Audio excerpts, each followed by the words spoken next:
you know, and they were still of Moorish descent. This is why we call them Moors. We are Moors, Aboriginal Indigenous. And in the book, Ancient and Modern Britons, Volume 2, you know what I mean? They say in there, the fact is scarcely worth noting, but the people of America were referred to by the early writers or the early settlers as kings, dukes, emperors, Moors, and Indians, referred to indifferently as Moors and Indians. So, you know, it's been documented for centuries that, you know what I mean, Moors are original here. Indian is the brand name. The National Geographic says so when they tell you that Florida was, you know, pieces of Africa were found on Florida, North Carolina, Georgia, South Carolina, all these quasi-national domiciles. You know, so when Noble Drew Ali said we're Moorish American because we're descendants of Moroccans and born in America, you know what I mean? Moroccans been in America prior to the land splitting off.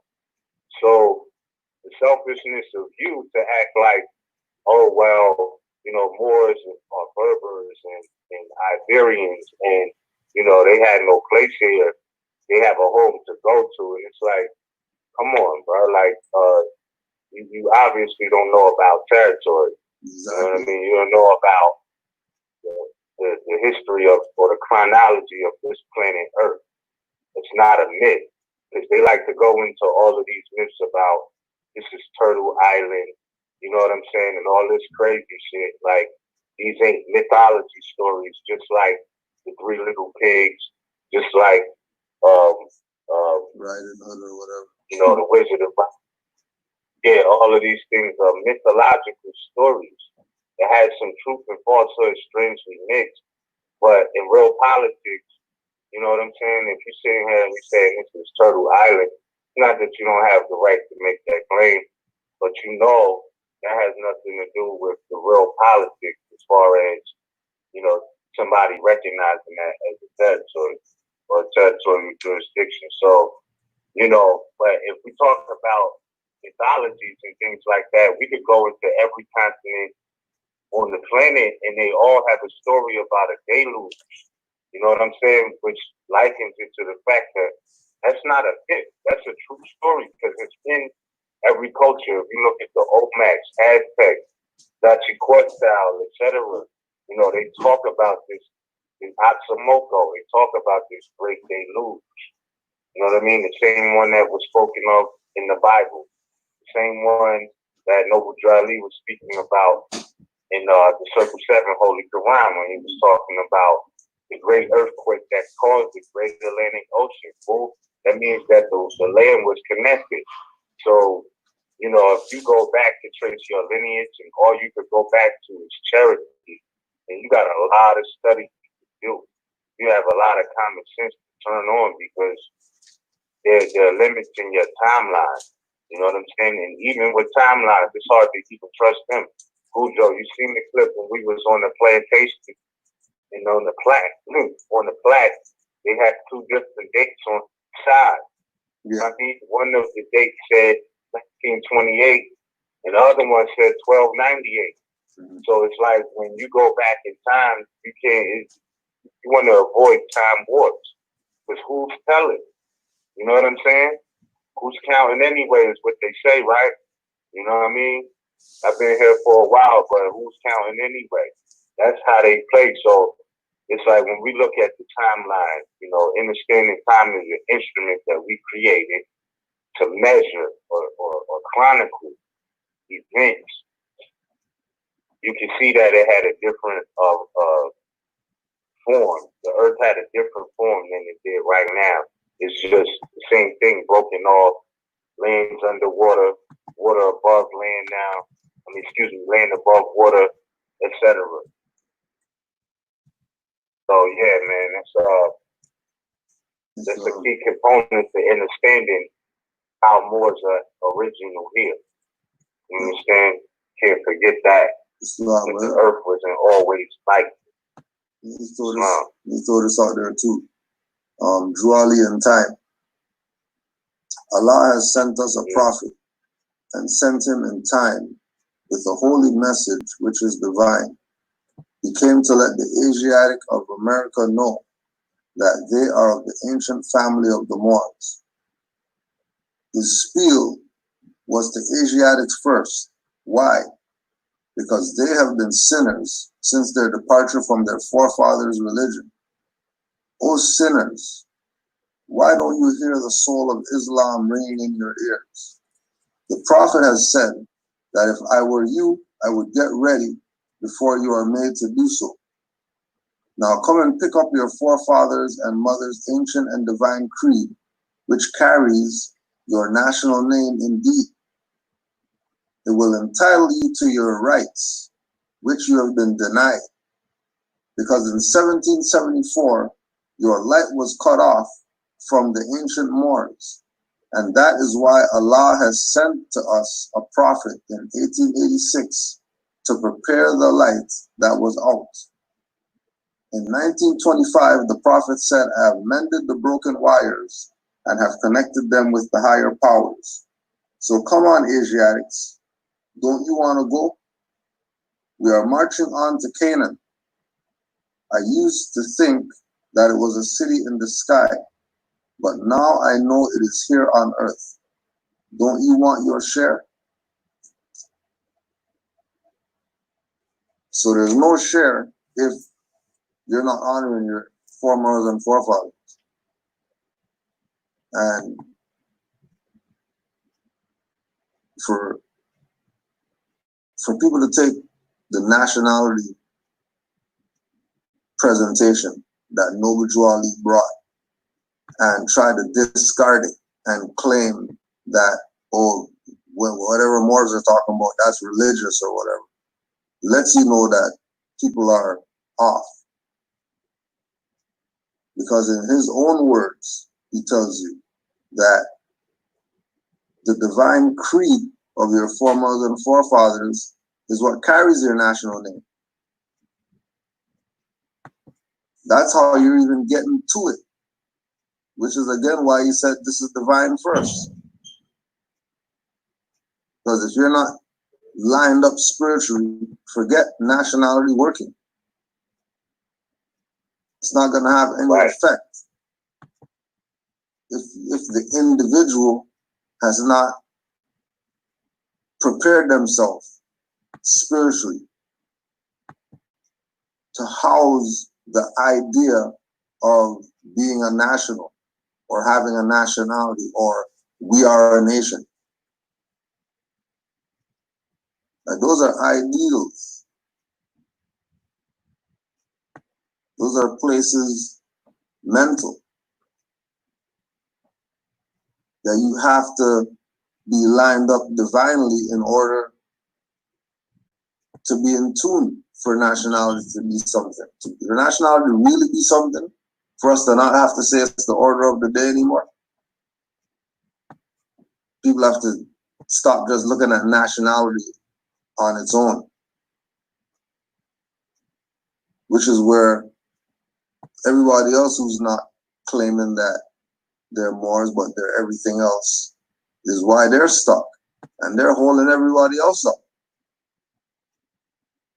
Because they're still playing 14th, 15th Amendment games when Drew Ali abolished that in the 1900s. We're still talking about that. He demolished civil rights, statelessness, certain things that are still around today that are the reason why our people are suffering. Noble Drew Ali took care of. Because like it was said, he was sent to us to receive his message first. Because we were the sinners that fell away from our ancient foremothers and forefathers' way of living. And we want pig food feet and stuff like that. We were lost. He brought us back. He put us right back on course. Gave us all the buildings and everything that we need. So don't let it deter you from seeing what this really is, because only if you're looking for it are you going to see it. Somebody else can't see this for you, because everybody's on their own walk in this. Everybody's on their own journey, and crossing paths doesn't mean that now we have to live together and be Moors together, because we know we're Moors. Joali left enough for us to see the importance of everything that Brother Mirza laid down before that was verified by other people. And only because of more study is why we know. Noble Joali chapter 47 in the Holy Quran. The time has come that every nation must worship under his own vine and fig tree, and every tongue must confess his own. He ain't talking about no tribes. He's not talking about citizens. He's not talking about stateless people. He said nations.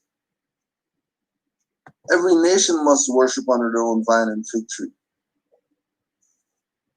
So all the tribal people need to get with a nation ASAP.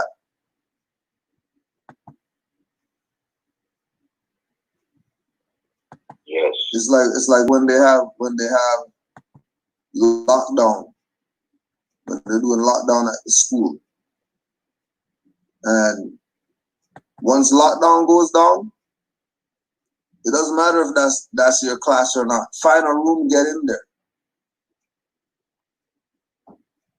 No walking up and down when there's lockdown.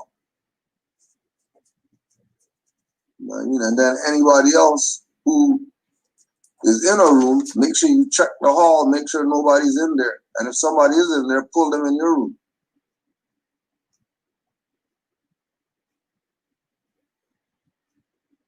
Right?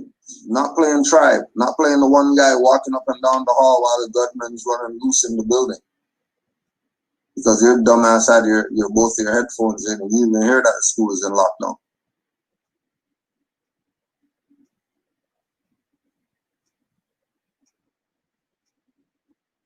Right. Find a nationality. Skipping through the hall. Yeah, claim something. Don't claim a fiction, because there's enough quality nationalities that you could claim. If no one shall be deprived of a nationality and you have a right to change your nationality and all that, then don't get mad at Moors. Claim something else then. You mad at Moors. I don't want to be Moors. Okay, well, be Ghanaian. Be Nigerian. Be something. Claim something. Don't talk BS about us, but then you're stateless. Through sin and disobedience, every nation has suffered slavery. Every nation learned from their sin and disobedience long time ago. We're the only ones playing around still. Everybody got their slavery and got out of it because they realized that they put themselves in that. By being disobedient to their national standards. Took off their silks, they want to wear ties and stuff like that. Talk about, yeah, this is how we're going to dress now in our culture. Anyway.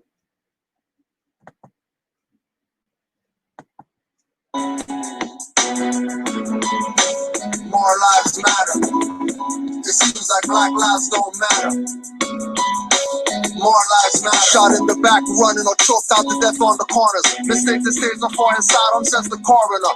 To the yellow journalists that won awards for writing facts. For worldwide web press stories, always calling them black. Civil rights violated, here comes C1-7. And CIA and FBI agent, brethren felons with what Rick Rucker once heard. Most Moors are nerds and study more than if I'm on the road, no biting curbs. Professor Mooses are fighting for survival. Making wars martyrs won't happen, calling us captain rival. Inquisitionists, governors, and secretaries of state got stateless on the tables like ribeye steak with no care, blood dripping. They eat blacks rare. Foreigners wearing 6-point badges, pretending they're heirs to the vastness of state Mugriba Laksa. Stainless blood flow past our horses, brow our servants agua. Demons thirst quench, stealing pioneers and organs. Psychiatry, death industry, to start selling black orphans and half-closed coffins. Cause legs are missing, killing stateless people, cancer won't even see remission.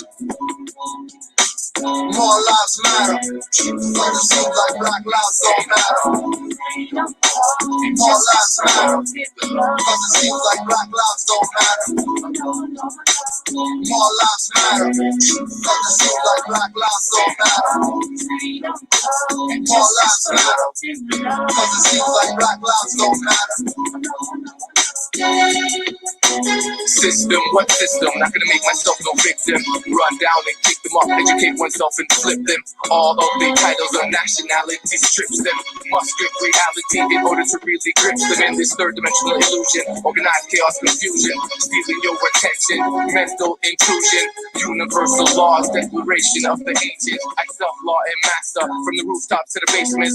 Roof deep to the spaceship, ever since all creations. Celestial foundations, ocean floor to the ranges, to the mountain tip, to the cosmic infinite. Basically, we are way above the shit. In other words, get in tune with spirit. Take a breath and accept mental polarity, gender, rhythm, correspondence, vibration, cause and effect. More lives matter, but it seems like black lives don't matter. More lives matter, cause it seems like black lives don't matter. More lives matter, cause it seems like black lives don't matter. More lives matter, cause it seems like black lives don't matter. More lives matter cause I sing it, no sound off. It gets defected when rejected, looking ass off. Guess my perspective, one thing I keep to replay. All the rules that on replay, so they wanna cast off. Bury them, on to the next one. Enough of them are running down. Use them a cast cross. Can't believe I copy that. Can't believe a Kosh Boss, Trayvon, Michael Brown, died for us in Bangkok. The afterlife, visited the class brawl. Who they really wanna see with the crown on high and the carbs on free? I am free and your business but your land or your country to seek your inalienable rights. The insatiable delight of knowing thyself and bringing all injustice to light. What the fight is your plight, make your sight for the bright. I'm the mic in the night, foresight for you to realize that, huh? More lives matter, cause it seems like black lives don't matter. More lives matter, cause it seems like black lives don't matter. More lives matter, cause it seems like black lives don't matter. More lives matter, cause it seems like black lives don't matter.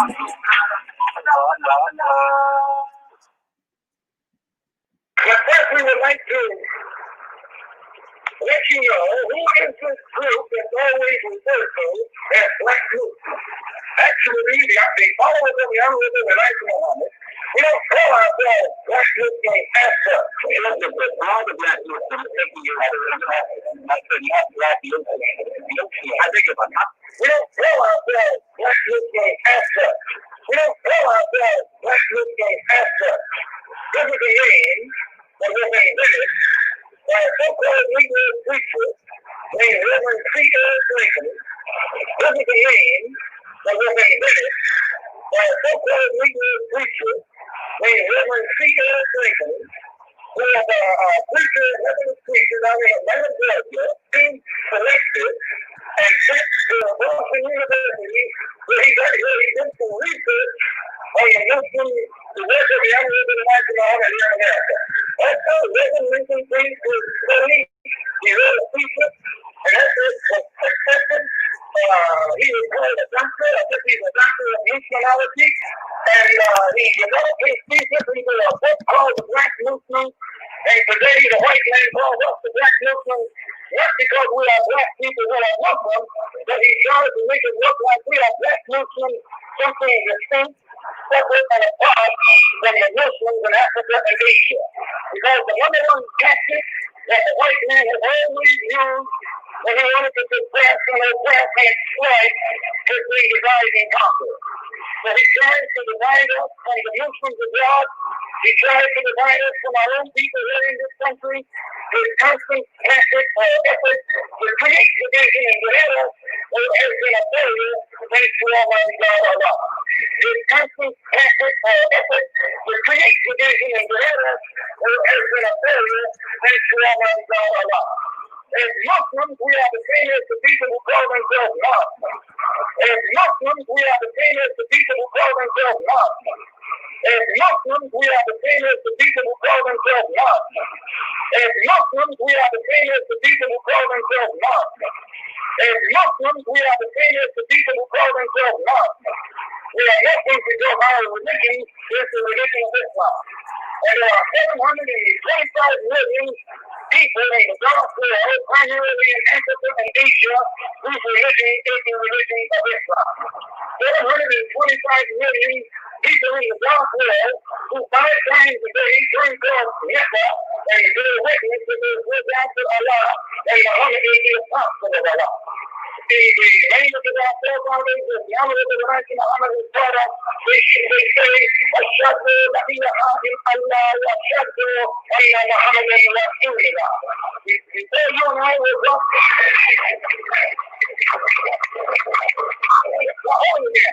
La ilaha illallah Muhammadan Rasulullah.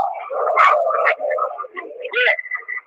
That means there's no God but Allah and Muhammad is his apostle. And you will usually find the white man will call on or bear witness to any God but Allah. And he knows people who serve God, except those who use the name Allah as the supreme being. And in saying this, we believe that there is one God who is the supreme being, the creator of the universe. Some of you call him Jehovah, others call him Christ. We who are Muslims call him Allah. We don't never know Jesus as being God. It is only since you were brought to America and brainwashed by the slave master that you have come to think that Jesus is God. And Jesus was crucified on the cross 2,000 years ago, 9,000 miles from here, and you can call on that Jesus the rest of your life, and the white man will continue to put his rope around your neck.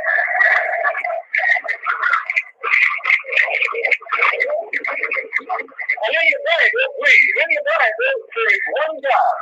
He has one religion, and that he gave us one religion, the same religion, for all of his prophets.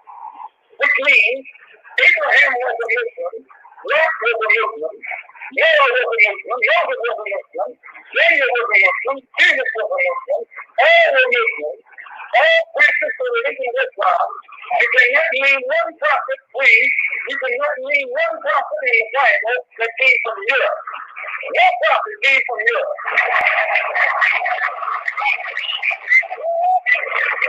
The prophets all came from Africa and Asia. And they came from that part of Africa, that part of Asia that's connected with Africa.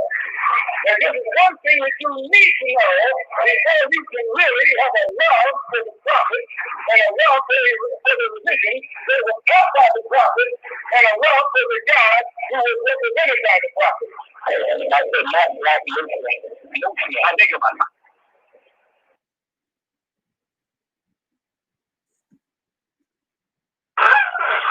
Peace and love, Moors.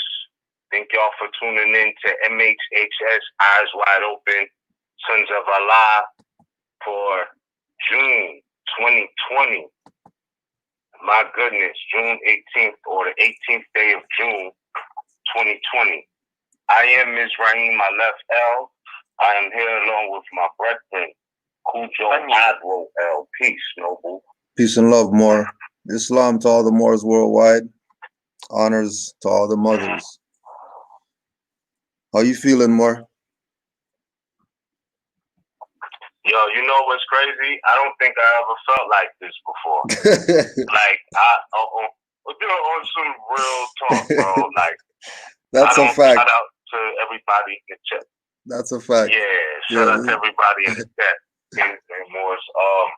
I feel healthy, but like personally, I'm good, bro. Yeah. But honestly, bro, I mean, like, this is probably the first broadcast we did where I feel like it's so much, like, it's not that I don't have nothing to say. Like, I almost don't even know what to say, bro. Yeah. It feel like where the state of society is right now, bro, like, it's almost beyond words. I'm gonna try.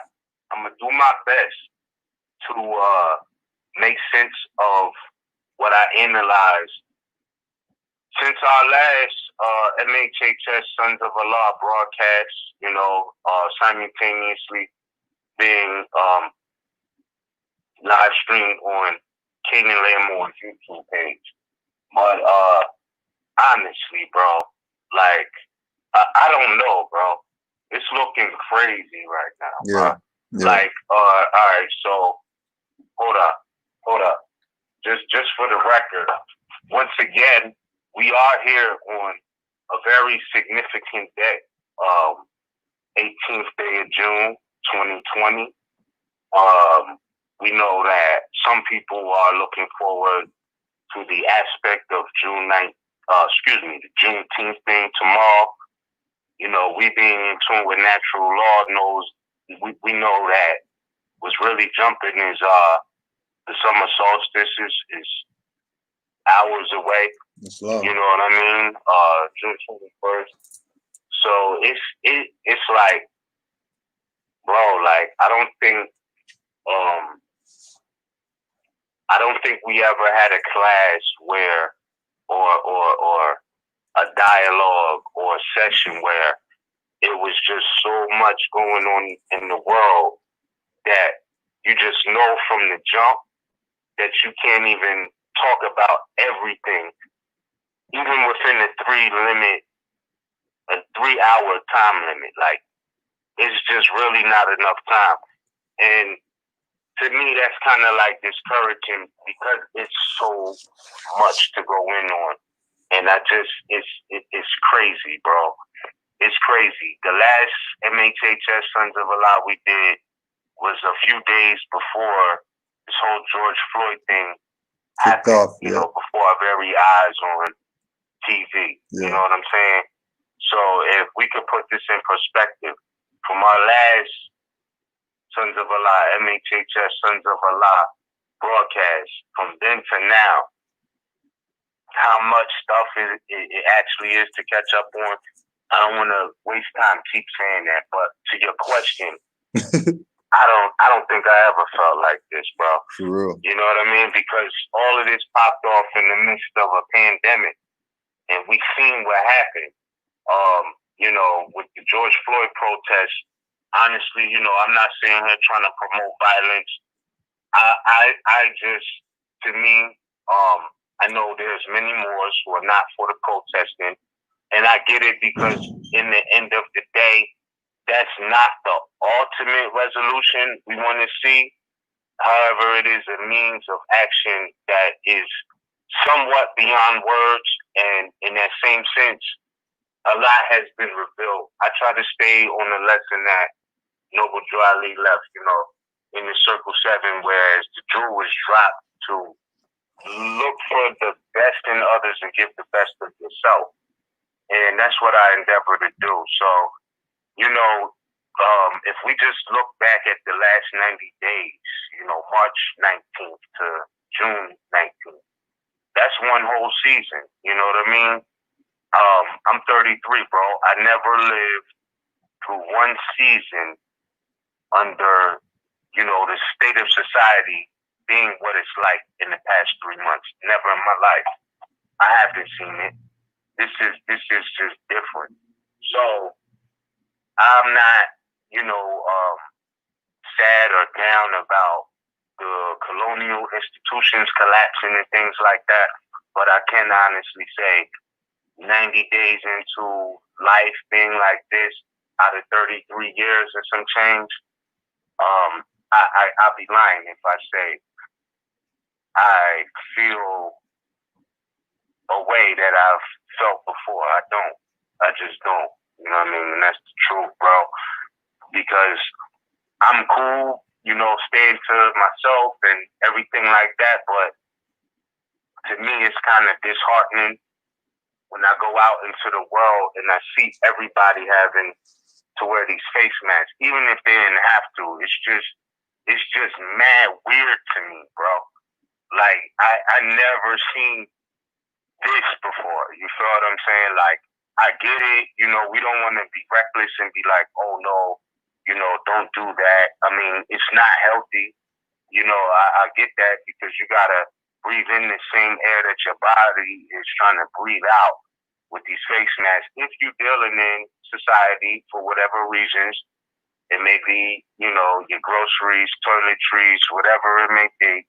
You know, if you gotta go to the store and get a 2-liter of some water or juice or whatever, like, you know, it's like the norm now. Oh, bring your mask. And I don't know, bro. Like, I don't want to get caught up in that, man. Like, it's just crazy, bro. So I'm trying to stay out my feelings in this one because, you know, it's just if people haven't reflected on the life that they've known from back then to this present day, you know, I don't know what to say. I'm not saying anybody should feel sad, but honestly, bro, all I can say is I never felt like this before. And I'm okay. It's just like, it's mad weird right now. Yeah. But all is well at the same time because we know victory is assured. And on that face mask note, I want to get into that. I want to get into that in its aspects in law. I really want to get into that in the aspects of law. But I wanted to mention, you know, one of the good things that I realized about this whole situation since our last class, you know, and George Floyd being murdered on camera by highwaymen with a knee in his neck. The immediate response of Minneapolis, I respect that. I don't want to say that I'm trying to promote violence, but the shit happened. It happened. I didn't do it. It happened. You know, they kept the message originally to who they intended the problem for. I'm just speaking in the first couple of days of these protests. They burned down the police station, you know what I'm saying, and things of that nature, and many other things. But I'm saying, like, their response was, you know, we're bringing it directly to who we feel as though we have a problem with, right? Like, in real time, real life. And one of the things that came out of that, a jewel that came out of that to me, bro, was the fact that while they was covering it, they revealed who they was, but it was revealed that there's no laws on the books, quote unquote, against homeland terrorism. And that made me question, you know, and it was a great revelation because they've been trying to classify Moors as paper terrorists and all of this stuff that really is not valid. It's not real law. Even when we look at the Patriot Act, it has sunset provisions. Some sunset provisions means it had an expiration date. Just like the sun don't shine forever all day on you. You know, you got night and day. So in law, when they talk about sunset provisions, it's like, okay, even the Patriot Act had an expiration date, but also there's been many people who have questioned the Patriot Act in court and its constitutionality, and many things have been proven to have fallacies. So, you know, when I'm speaking on the fact that they revealed there's really no laws for homeland terrorism, there's obligations when they say, you know, they swear to protect the Constitution and all enemies, foreign and domestic. That's one thing, but there's no laws on the books for homeland terrorism. So I feel like, not to say, oh, we're terrorists, but when they tried to say we were paper terrorists, like all of that was bullshit, excuse me, but it really was. So in the midst of all of that, I feel like, okay, that was a great revelation that came from that. Absolutely. But it wasn't actual law, so when they treat Moors like we some sort of outcast of society, it's still a part of that systemic oppression. You know what I mean? We could say, some people say racism, you know what I'm saying? But I see it as systemic racism or oppression, you know what I mean? For them to try to protect what they've had for the first time ever, which was some sort of semblance of ruling over the plains right now. That's that. One of the political campaigns, now mind you, even with this whole protesting thing, right? Remind you historically, like when they look back on the records and look back in the books, it's going to mean so much as far as how it'll be told in history, right? How it will be told in history, we're talking 40, 50, 60, 100 years from now, was everybody was trying to cooperate and social distance or quote unquote quarantine, but all of that was broken, right? Everybody said fuck that when this man got killed with a knee in his neck, right, wrong, and indifferent. I don't even care about that. You know what I'm saying? I'm just saying this is the facts of what happened.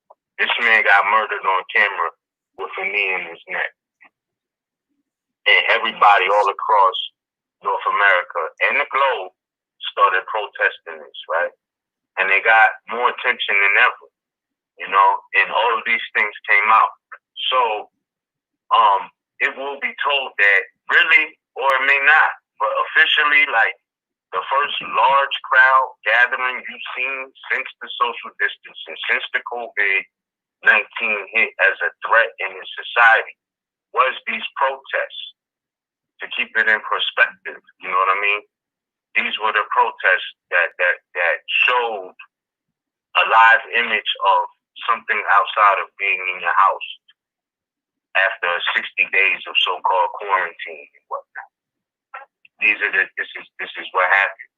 So I look at that, and these people exerted so much energy, so much natural energy marching and protesting for this.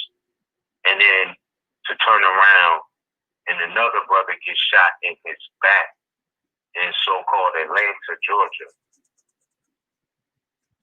The brother Ray Shard.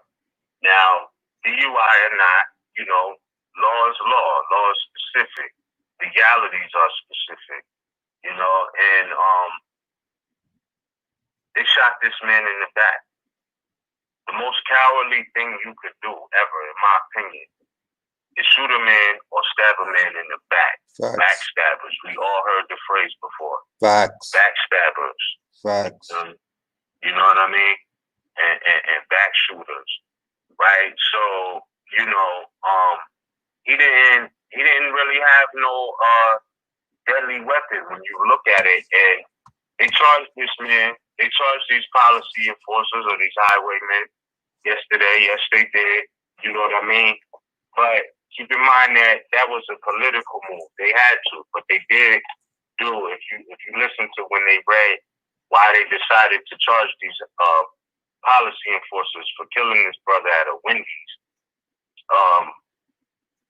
they got real specific with the details of the obligations of a policy enforcer or so-called policeman, because the law says, no matter what, if a suspect is running away, you can't shoot him in the back.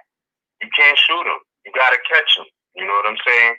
No matter if people want to feel, he shouldn't have fought back. You know what I'm saying? He should have just got arrested and all of this. No, what happens is, if you ever been in that situation, adrenaline kicks in, law of nature kicks in, and I'm not making no case for this brother. It's not my place, but a lot of brothers, a lot of sons have been in that position, and you know what it is. Like, when you're being violated. Even if you felt you was wrong, there's certain things where you're still being violated, because when you look at the tape, when they breathalyzed this man, they never said was he above or below the alcohol legal limit. That was never determined. The policy enforcer clearly said, "I believe you're over the limit," or "I believe you've had a little bit too much to drink," and went to put the cuffs on him. But the reason why they charging him is because when he went to put the cuffs on him, he never said you're under arrest. Remind you, all law is specific, right? So in a sense, it's akin to the Miranda rule, right? He just said, "I feel you've had a bit too much to drink." He never said you're under arrest for being above the legal limit of alcoholic consumption while operating a motor vehicle, even if that's the language they speak. He didn't even say that. You know what I'm saying?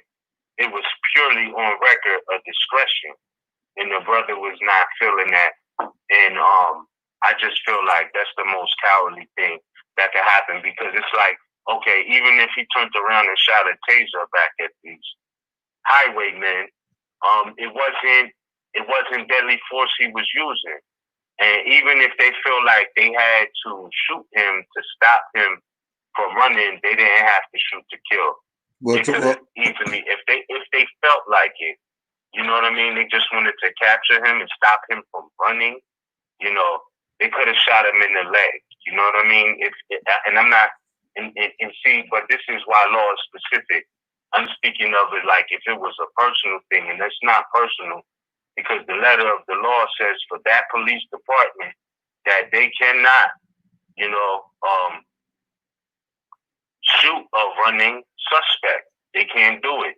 You know what I mean? But even if they felt like they did, they didn't have to shoot to kill this man. So I'm just saying, bro, like the height of the climate in the midst of the pandemic, the attention that's being brought, and the light that's being shown on this corrupt system of blue coats. Y'all remember in history the blue coats. Y'all know they still the same people. You know what I mean? In the blue suits. I never seen a time like this, bro. For real. For real. Real talk. So well, one thing I wanted to bring up too, what you were just saying with regard to the tape and all that, was that, you know, when you have been under such pressure as a people from you know these colonial inquisitionist activities, you're gonna be in a state of panic. And one thing that I found interesting was how calm the brother was when they were going through their breathalyzer and going through all the BS of trying to reel him into an arrest.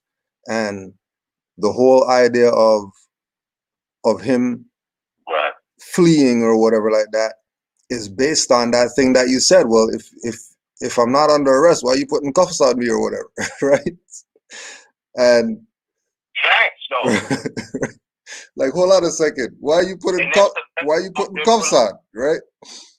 And with the shooting in the back, with the thing with the taser got discharged. There wasn't even any tase in the taser. The dude had an empty taser running, turning around trying to shoot at them or whatever the case is, you know. And you know, like you said, it's we always relate the abusers of authority to those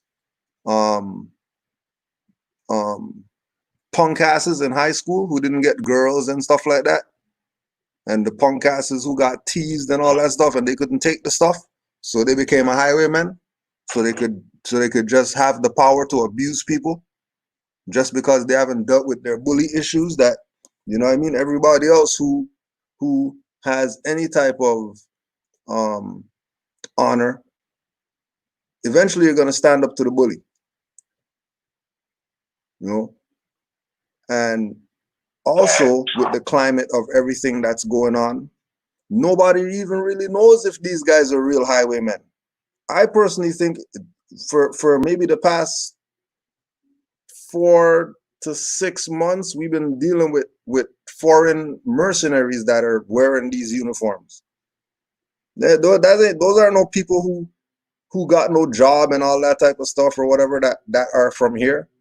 There's no way.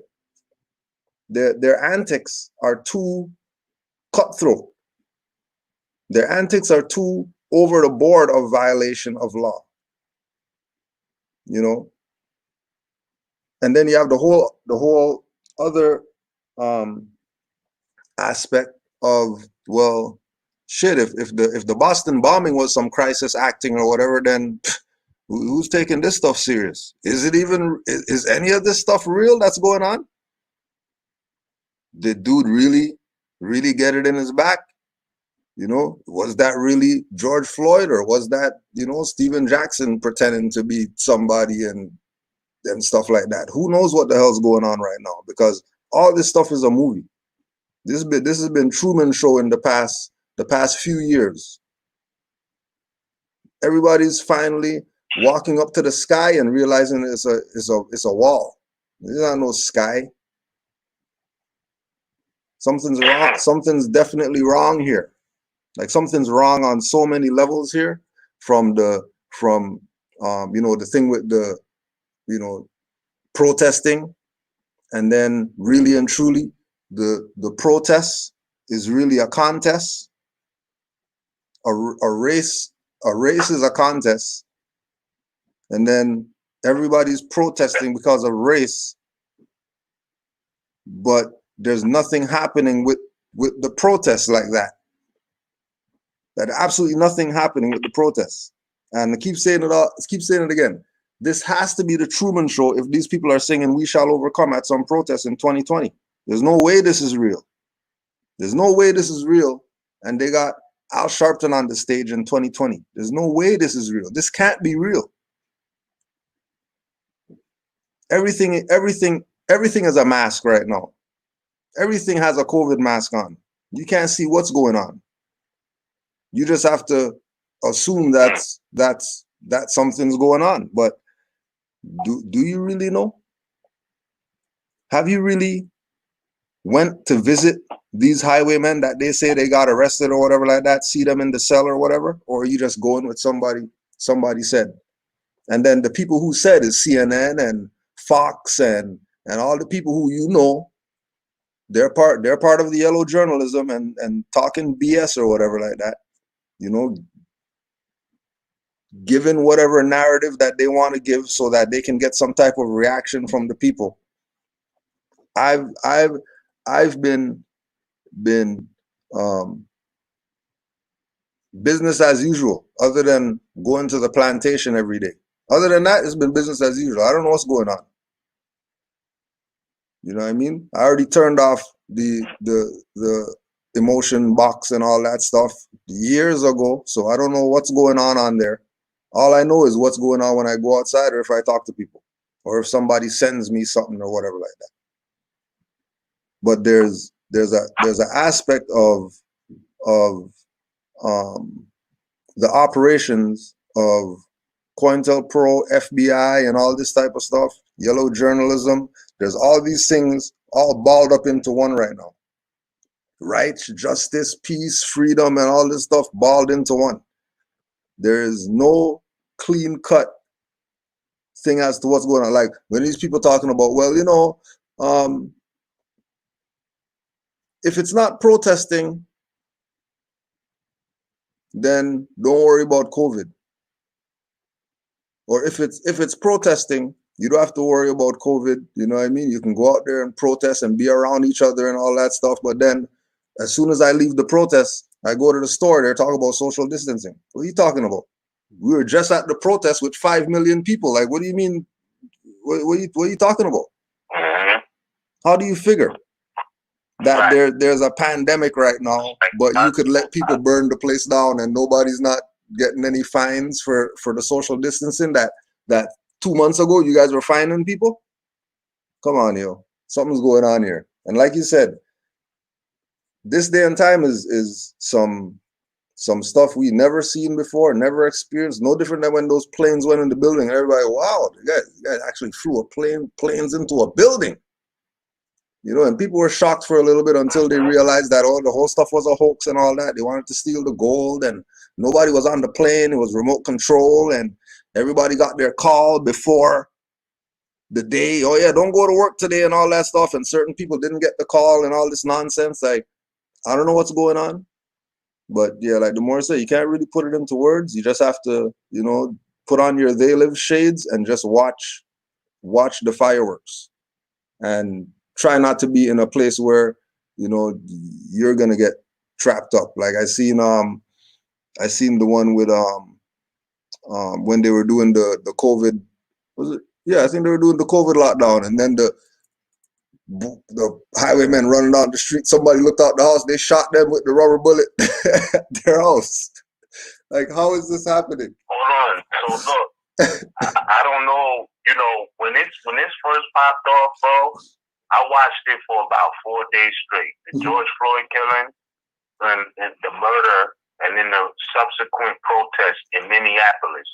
Like, I respect everybody's rights if they exercising them, but like, to me, it wasn't nothing more realer than what they did in Minneapolis. You know what I'm saying? In the first initial response, because it was like, okay, that seems like a lot more genuine. Like, okay, I could dig it. And it's true. I get it. Injustice anywhere is a threat to justice everywhere. I respect that philosophy. I totally respect that. That's a fact. But what I'm saying is that, you know, the way that they responded out so-called Minneapolis,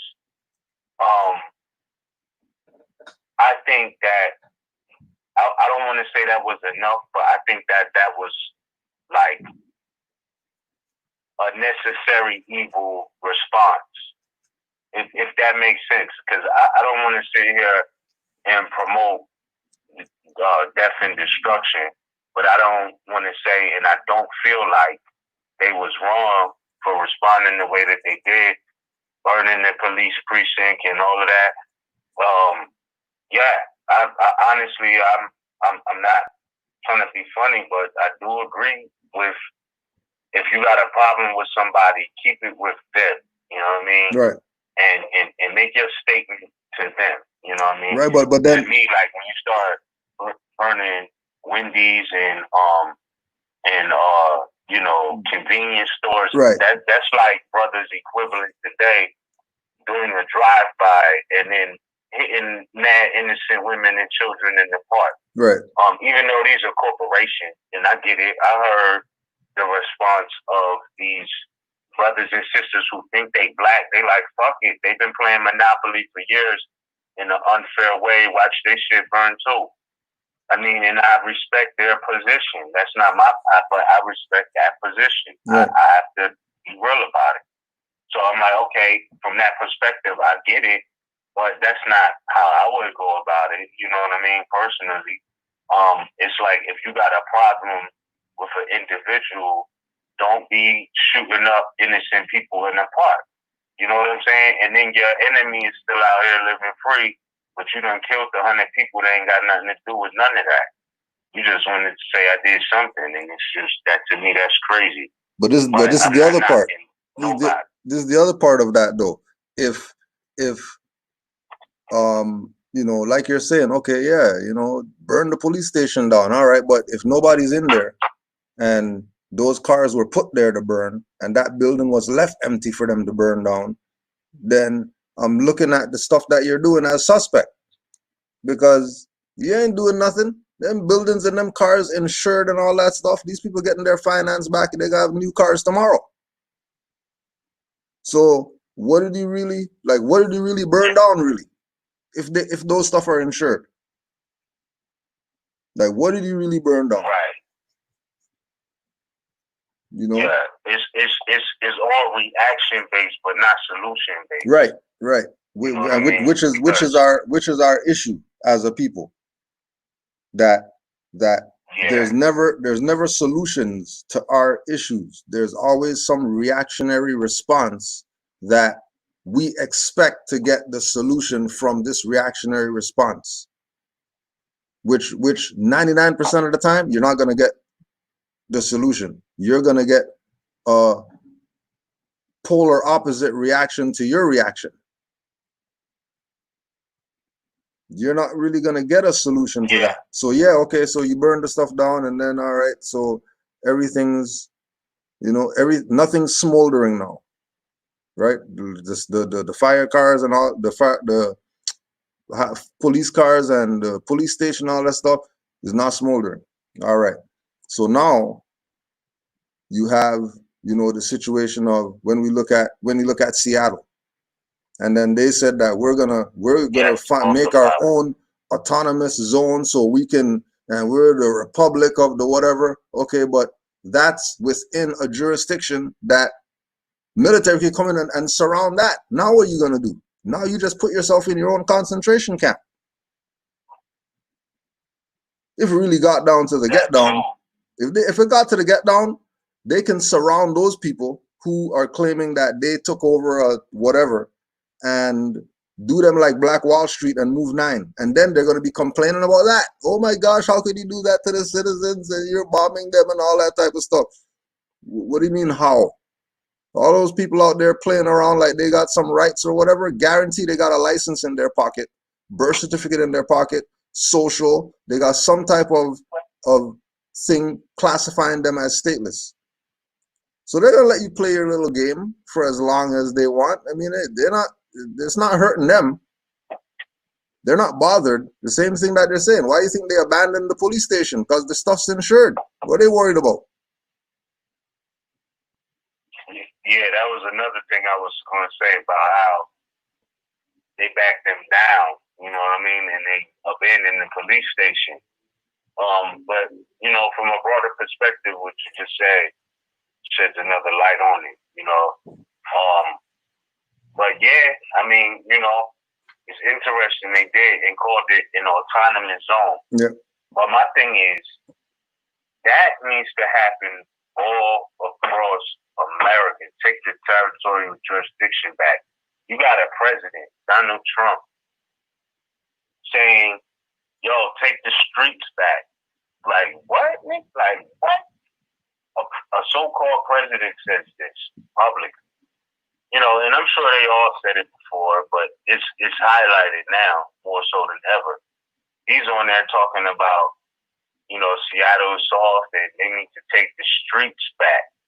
Like this is gang wars. Yeah. You know what I'm saying? Yeah. Bloods and Crips. You know what I mean? Yep. Yeah. Yeah. That's what it is. And you know, it's just crazy, bro. It's really crazy. But there's been a lot of hot topics that have spawned up from these things. And one of the things that I hear people enchanting or even trying to make happen is they're saying defund the police. You heard about that? Yeah. Defund the police. What's interesting about that is there's a lot of different ways to go about that. You know what I mean? And one is, I don't want to just say what Moore's been saying, but what the law says is if you want to defund the police, people need to look into the history of where taxes came from, because that's what's funding them. You know what I mean? No, real talk. It is. It really is. You know what I mean? And when you look into the history of it, it's like, okay, so if you're paying to keep murderers and highwaymen with a salary, you might want to look into that because you can control that. If you really got a problem with what they're doing and you pay their salary, to me that means that you would be the boss and you could cut their salary. Right. You know what I'm saying? Like you paying into it, you can say, nah, fuck it. I'm not funding that. I have every right to not fund some shit that's against me in my life. That's a birthright. I don't have to fund that shit. Like, if it's strategically designed to oppress me, I don't have to pay into that shit. Harsh but real truth. Like, on that principle alone. Like, you know, we ain't even got to get into codes and statutes. That's just natural law, common sense, logic. 7 liberal arts, logic. Right?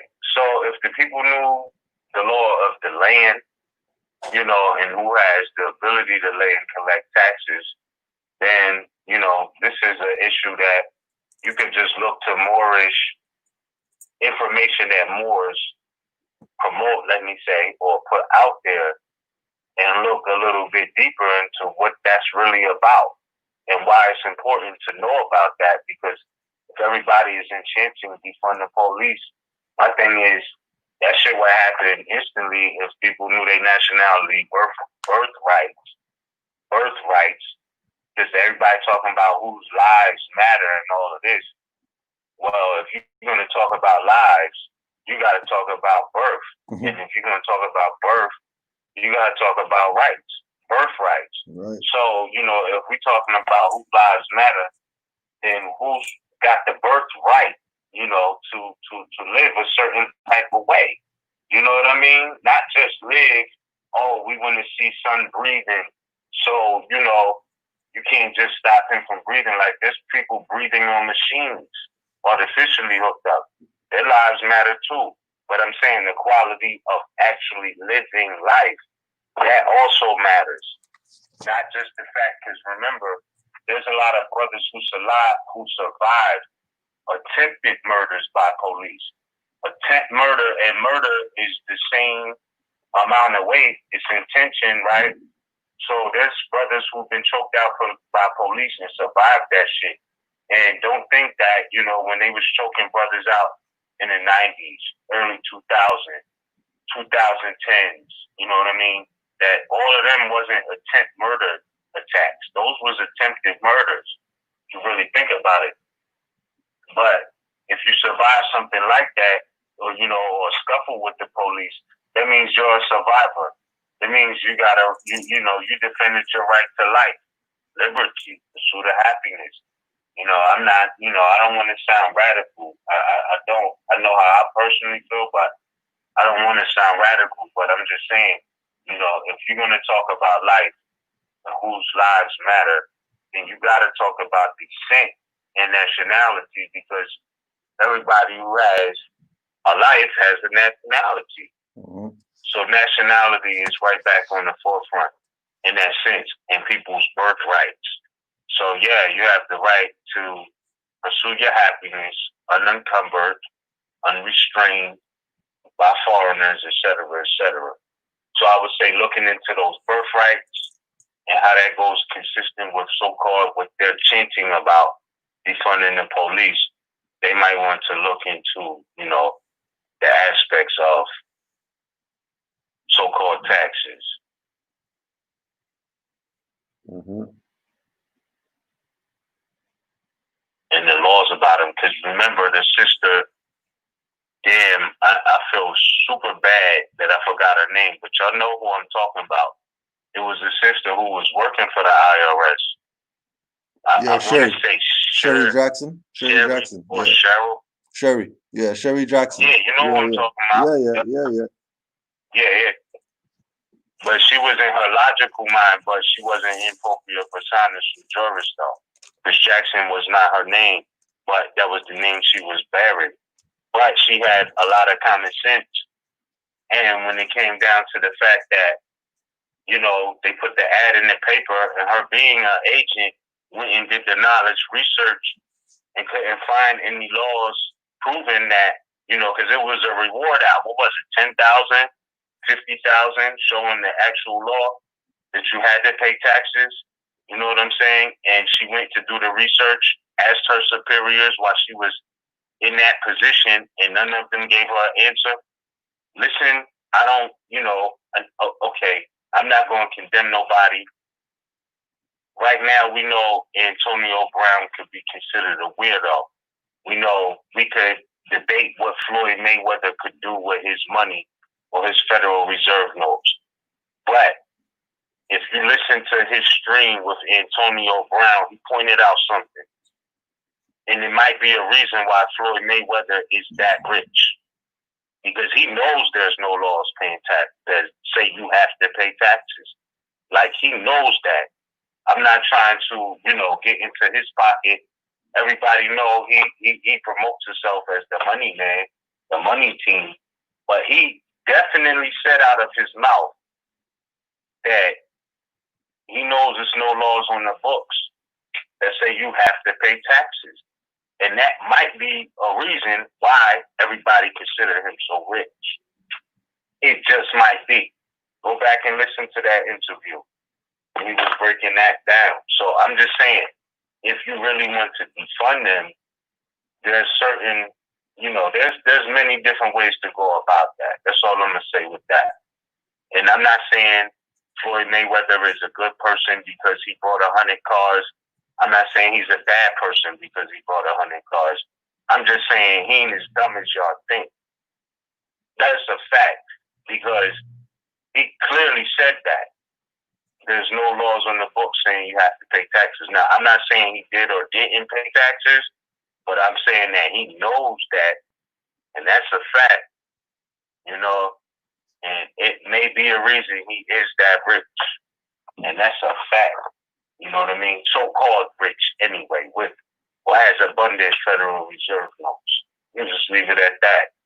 So again, to the point of defunding the policy enforcers, there might be some knowledge, wisdom, and understanding the game from certain people or studying certain laws, no matter what you're doing. You know what I mean? You ain't got to wait for them to start doing it in that sense, I would say. But I'm going to leave that there.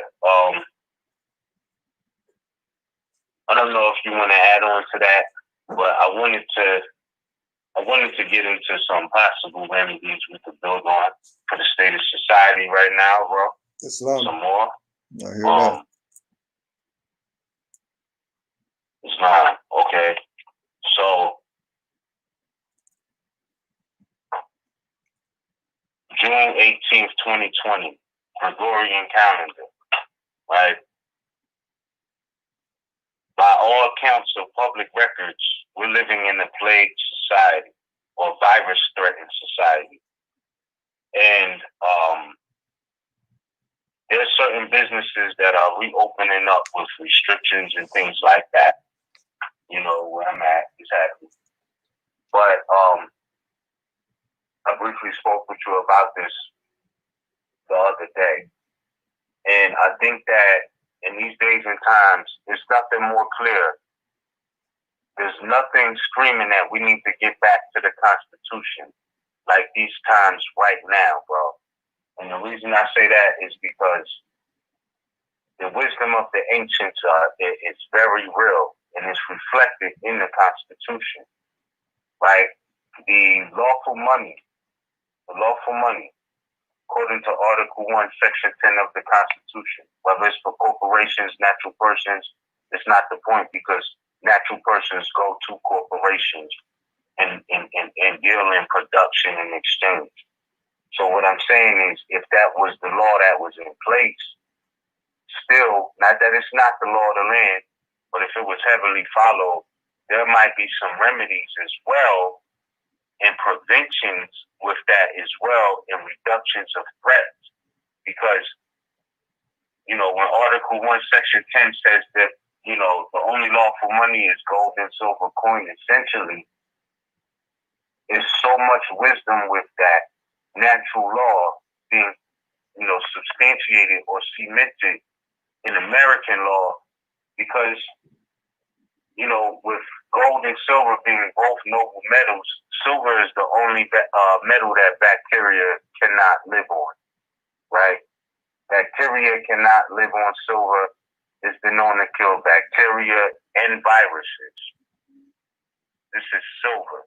So I'm saying if this was the medium of exchange, if you was to go to Walmart, Kmart, wherever you go to get certain things. If silver was the actual medium of exchange, that would be one less threat to passing off this COVID virus for the society. Real talk, because if I'm handing you some silver quarters opposed to a dollar bill, the chances of passing off a virus or bacteria is way lower. The quarters from 1902 or whatever, that's way more substantive silver than, a dollar bill today or an alloy quarter today. And it was reasons why these things was considered, the rule of law for the society, because the times like this, you wouldn't have to worry about a virus being passed because you went and spent a dollar bill at the store and got change back. And the fact that bacteria can't live on silver will also help out for restaurants to reopen. That would at least be one less threat of passing off the virus. Now they say it's airborne in many different ways. It's a contagion. But we know that if we're passing off silver, that way it's not really going to pass like that through doing business transactions, or even eating in a restaurant. You wouldn't, bacteria can't live on silver.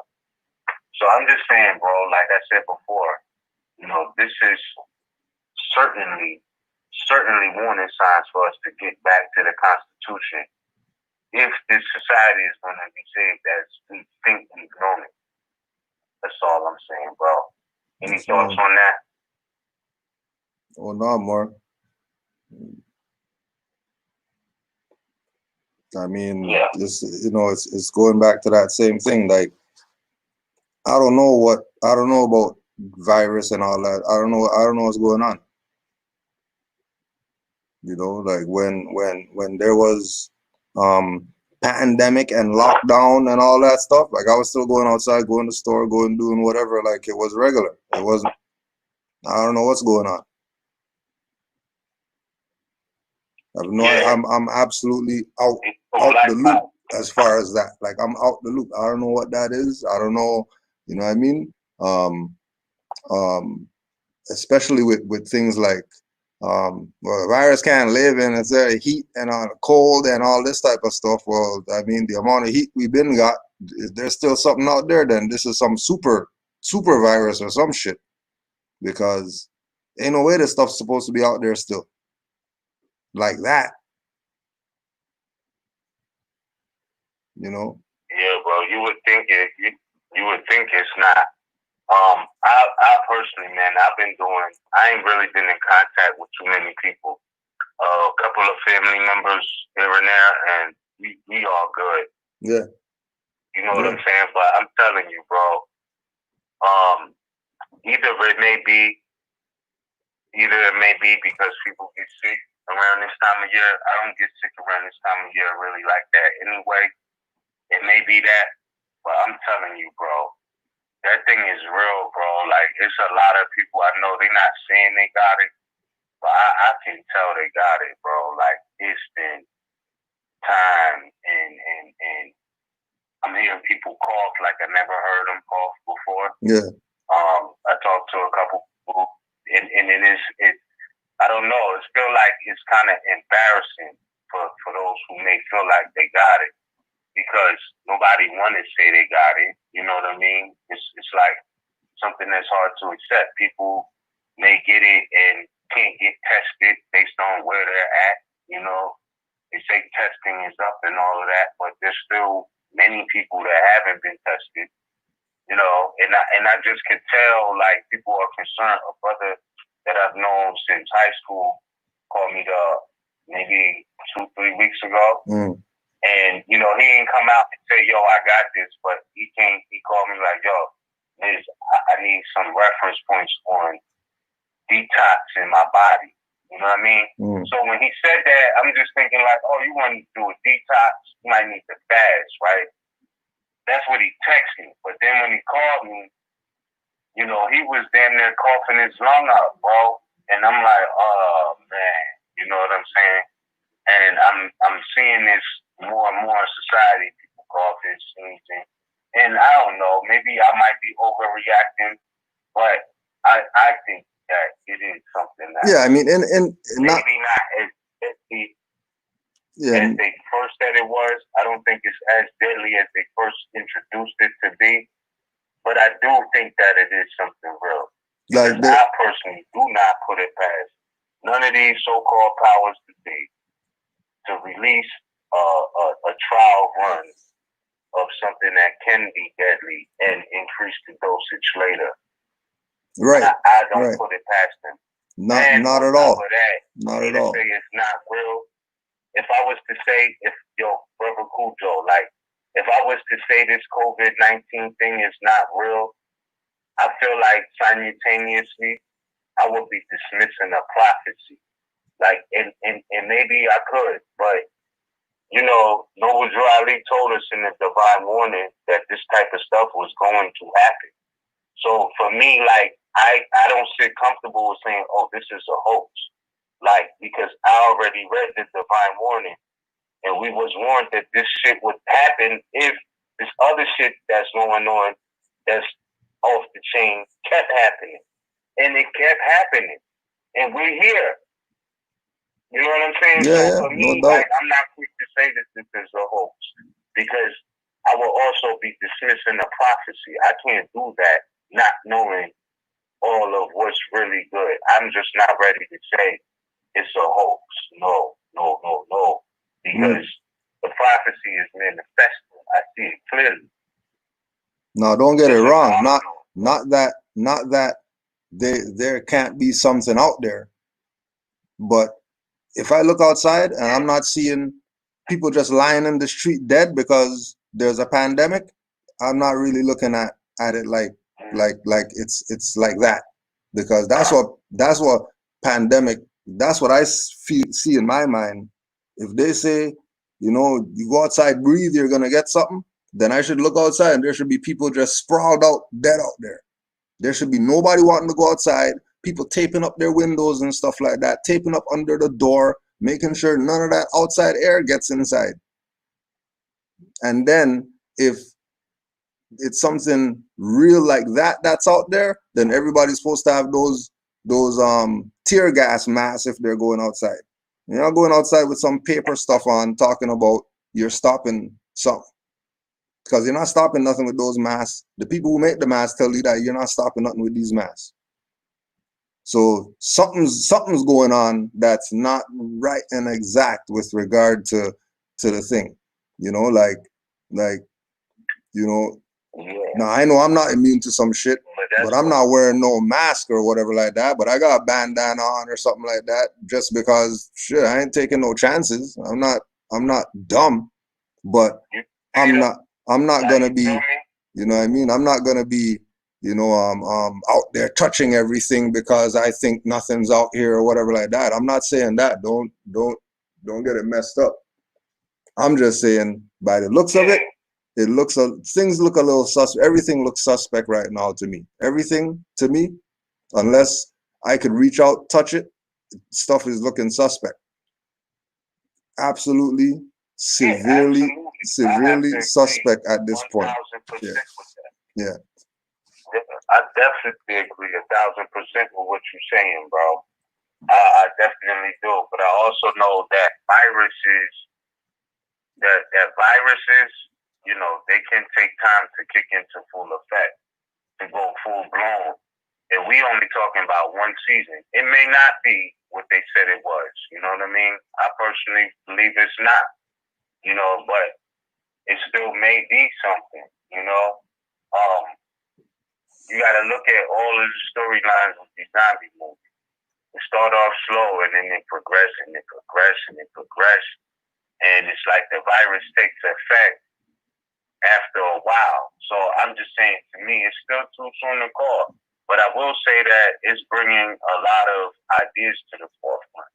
But yeah, I totally agree with the fact that, you know, when they said it was deadly, like they first promoted it, yeah, I don't think it's I don't think it's like that. At least not right now. But I look at it, it's like biochemical warfare is a real thing. Most definitely. If the prophecy in the divine warning was real, I don't see when it would have had manifest. Are we supposed to wait another 100 years, for Noble Drew Ali's prophecy to manifest? If he said that in the early, 1910s, 20s, and whatnot, right? And we kept doing what he said, wasn't a good look or whatnot. Is this not that prophecy manifested, or like do we gotta wait another 100 years for that one to manifest? Like for these great, enormous earthquakes and diseases, et cetera, et cetera. Like we gotta wait another 100 years, or we don't get the message now. Right. I'm just looking at it like that. You know what I mean?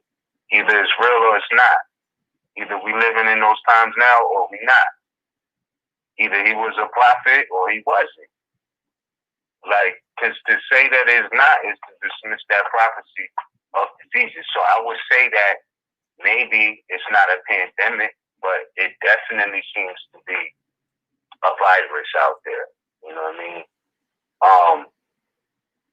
If we gotta wait another 100 years for that prophecy to manifest, then I'm just gonna chalk it up to that being a false prophecy right now, because I believe that's the time he was in, was the one he was speaking about 100 years ago. If we gotta wait another 100 years, I don't think that was a prophecy. That's just all I'm saying. But the other part too is that when we look at the prophecies, there's been diseases before COVID. So we know that the prophecies have come true already. This is accelerated prophecies manifesting. And again, going back to the same thing that you're saying, that well, you didn't hear before. All right, well now you didn't hear when they were lynching you on trees with the children there and everybody taking pictures and stuff that you're not Negro, black, colored. All right, well then you get choked out on the street now to prove to you that you're not Negro, black, colored, which is prophecy manifesting again, because those are the same abuses, mistreatments that he was talking about you're gonna get if you don't have a free national name and all that. So the prophecies definitely are real, and it's definitely been manifesting. Not right now the stuff is manifesting. It's been manifesting. Rodney King was manifestation of the prophecies of you're not Negro, black, colored. Oh, you don't want it? You want to be that still? All right, then get your ass beat. That's just what it is. It stepped up to murder you in the street on camera. They're gonna get arrested, charged, and then they're gonna get bail after, and you're still gonna keep playing this game as if the prophecies aren't manifesting. So yeah, if we're looking at now as prophecy manifesting, we have to look at now as the accelerated prophecies manifesting. Like, this is not it just manifesting now. This is a culmination of prophecies manifesting and manifesting and manifesting, and the snowball just getting bigger. And eventually the people are going to have to be the ones to say, hold on a second, now let's stop and consider what this man said 100 years ago and look at our conditions today and come to some sort of consensus as a people that, okay, well, maybe this man was right and it's time for us to change our stuff. But if they're not going to change anything and they're going to keep playing the game that he told them that's a game, and they don't want to take stuff serious, they want to keep playing the game, then hey, the worst is yet to come, as he said. And we haven't seen any worse yet, because we haven't gotten any earthquakes and all that stuff yet on any real level. So, we better try to learn from some pandemic and some race war or whatever, because you don't want the earthquakes and stuff to be the prophecies manifesting. Guaranteed. You don't want that shit. You don't want a meteor hitting the planet. A meteor the size of Earth hitting Earth. You don't want that shit. So you better get stuff together Because, you know, Moors already know man is mine. So if meteor does hit this, it ain't no big deal as far as Moors are concerned. It is what it is. It's the manifesting of the prophecies. And we've been telling people that Noble Drew Ali's a prophet. Been telling people that his prophecies are universal. So do not take him lightly. If they're going to take him lightly, then, you know, like we said, get the popcorn and all that stuff, because shit ain't even kicked off yet. If you think this is something, this is nothing. If it's really about to go down, this is nothing. This is just the tip of the iceberg that we're experiencing right now. Pandemic ain't nothing. You know, it's gonna be real when you look out the window, and as soon as the guy walks out the house, he just drops at the steps dead. That's when you know it's real. And at that time, it just might be too late at that time. So yeah, it's very, very interesting times right now. Very interesting. It is. It is. You know what I mean? Everybody got to think about it in their own right, you know, and come to where their own mental pieces at with what's happening. Like, you know, I'm just saying, even if it's been manifesting, like, I ain't never, besides the influenza breakout in 1918, like, bro, since the prophet been here, I haven't seen anything like this. Like, even in the midst of AIDS and flu vaccine and all that, like, I never seen anything shut down because of any of that. Not here in North America, I haven't. You know what I mean? And that's why I just feel like there's something special about this time. There's many prophecies being fulfilled on levels that they haven't been fulfilled. And like you said, you know, let alone an earthquake greater than anything you've seen. You know, I'm from the East Coast. I'm 33, bro. I only felt the earthquake one time in my life. Real talk. Living on the East Coast, bro. One time. And that was, I believe, summer 2011. Y'all remember that, right? When the sun entered Virgo. And that year, Uranus was in Aries, you know, and the earthquake happened. So I'm just saying, now that the Urania lamp is in Taurus, it's just a lot going on, bro. If we did the math and backwards through the ages, we could trace ourselves. There hasn't been a time even that came close to this, except for the Depression era, bro. Mm-hmm. And that was right after Noble Drew Ali passed, so maybe, you know, in that sense, his prophecies was fulfilled back then. You know. Prophecies don't stop getting fulfilled. Yeah, real talk. That's why, yeah, you know, that's why, like, on a certain level, like as intense as it is right now, it was like couple days ago, was going through the prophecies again. About 90% of those came true, yo. Fact. Like 200 whatever prophecies that they say, oh, we don't know if that's true or whatever. That's not his, whatever. But about 90% of those came true. 90%. That's a pretty serious record right there. 90%. And people still playing like they don't want to know anything about this. All right, then hey, keep not knowing. But I'm not gonna get caught up in these people and their madness that they're dealing with. I'm not even playing with it. They're on their own with that shit. Because they've been told. They've been told for 100 years. Moors upon Moors upon Moors. Died, came back, telling these people, and they still want to play nigger games.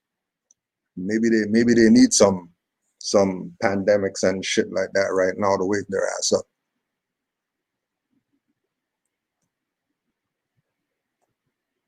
That's a fact. You know, so yeah, man, like it's it's real, you know, and I just feel like that's where we at with it, man. You know, he definitely, a lot of those prophecies came true. And there's some coming true right now. Yo, bro, you got the book, The Old Pale Horse, in front of you? Yeah, it's close. It could be close. Somewhere over there. Okay. Yeah, I was gonna say I could run upstairs and grab it real quick. Hold on now, man. But there's mine's close. Hold on. Word.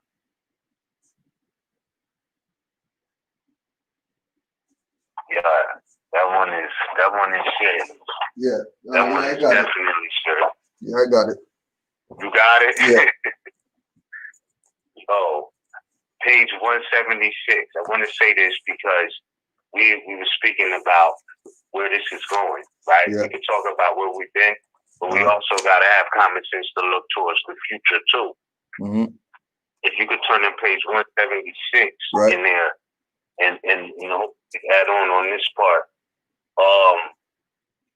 I see this happening clearly right now. Like when he was talking about it going to a cashless society, yo, real talk, bro, it already started happening. Yeah. You know, Behold the Pale Horse by William Cooper. It already started happening because right now, if anybody has an iPhone or certain apps, like you can go into Home Depot and the grocery store, all these places, and pay just by scanning your phone. Like you don't even have to have cash to cash out and make your purchase. So I see that this is already going there. Everybody, you know, like I see it even without having read this page. But when I read this page, it was like, oh, all of this is happening now. Because remind you, everybody's trying to keep, you know, cleanliness measures so that nobody passes off a virus. Trust me, that cashless society is coming. Yeah. Everybody been saying for years, oh, the dollar bill is going to crash. The dollar bill is going to crash. Okay, it's happening. Like, and that's a fact. That's a fact. Because everything is digital now. Mostly everything, you know. And this is going to lead into what the prophecy was about Noble Drew Ali saying, it's going to be a day you see that 20 bill on the ground past that and not even pick it up. straight. Now before you go on, before you go on, we'll just put that 176 out just so people aren't confused if they don't have the book. So this is from chapter 9, Anatomy of an Alliance, the logic for the New World Order, the glue that binds the alliance of power. 176, I believe. Yeah, 176. 176, but I'm going to read 179 back. Do that. 179 as well? But yeah, I don't know if you was reading that page because no, I was just reading the chapter. Yeah, I was just reading the. To add something on. Yeah, no, this is just the chapter that is what you're talking about with the cashless society. So the chapter is chapter 9. Yeah. Chapter 9, Anatomy of an Alliance, the logic of the New World Order, the glue that binds the alliance of power and the consequences. There's a quote by Edmund Burke. All that is necessary for evil to triumph is for good men to do nothing. Page 176. They have followed the plan outlined in the Protocols of Zion. The Illuminati could not possibly have succeeded, however, if an alliance had not been formed with the other world power structures.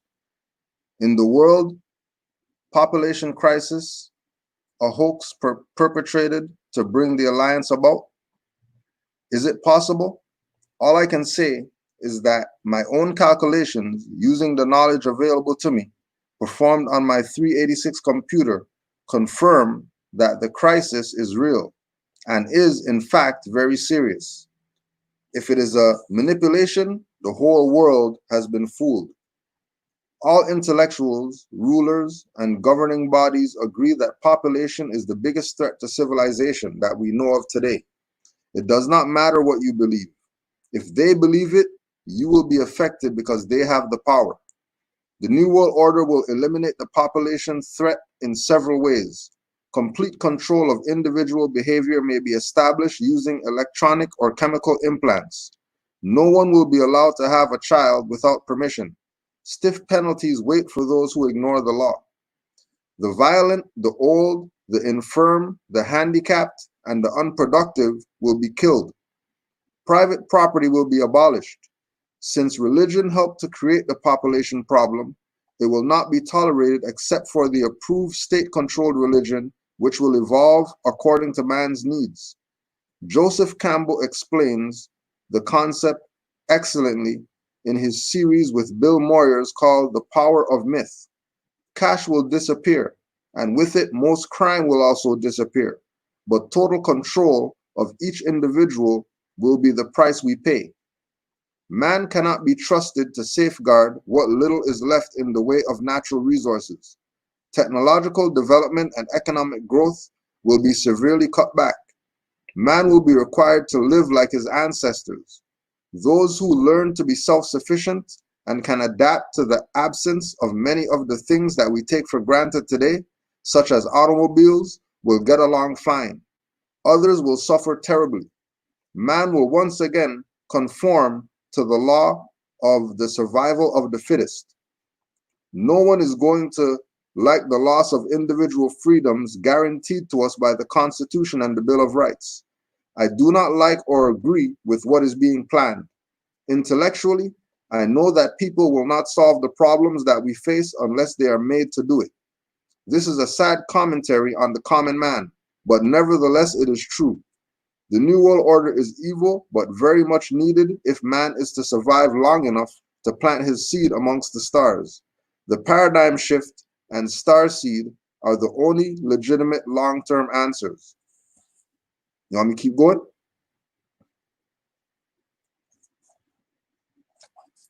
Was that not enough? Like, was that not enough? You know what I'm saying? Like, I'm just saying, was that not enough, bro?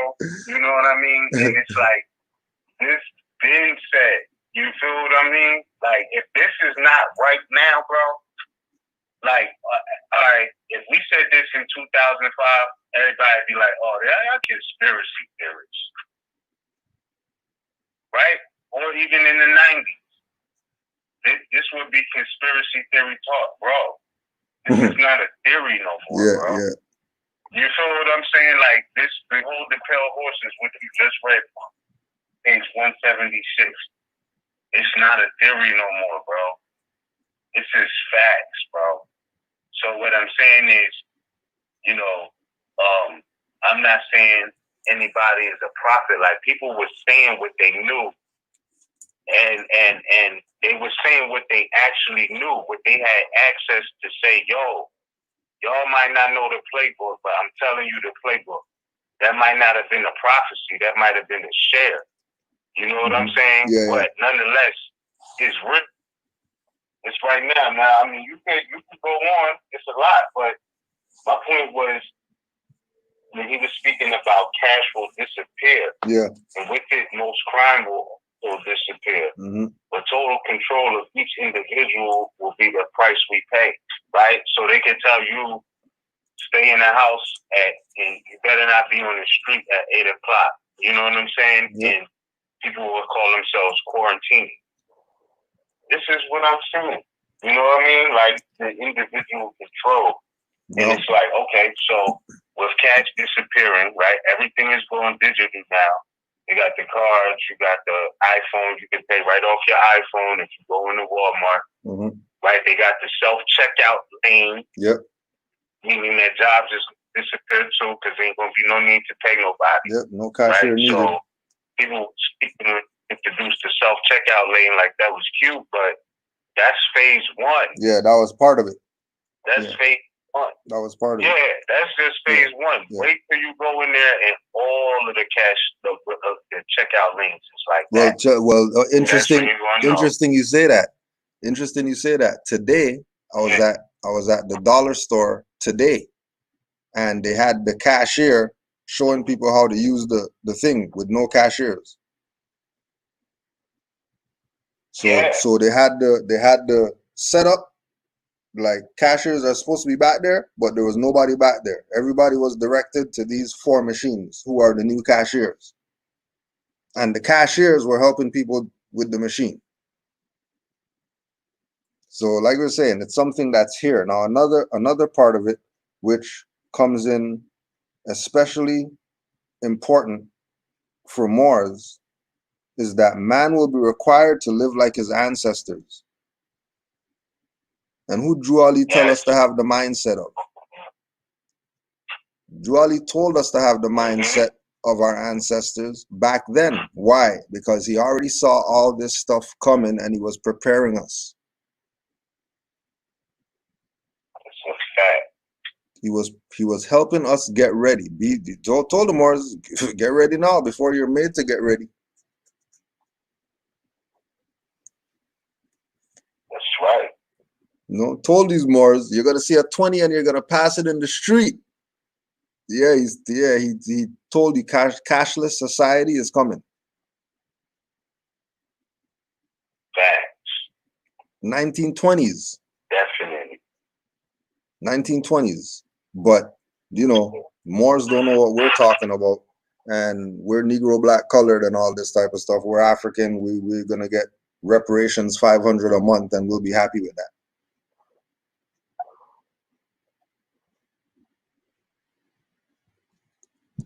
Crazy. Crazy. Yeah. Man will be required to live like his ancestors, he said. And then he said, those who will learn to be self-sufficient and can adapt to the absence of many of the things that we take for granted today, bro. Yep. Like, didn't all of that just disappear for one season on y'all?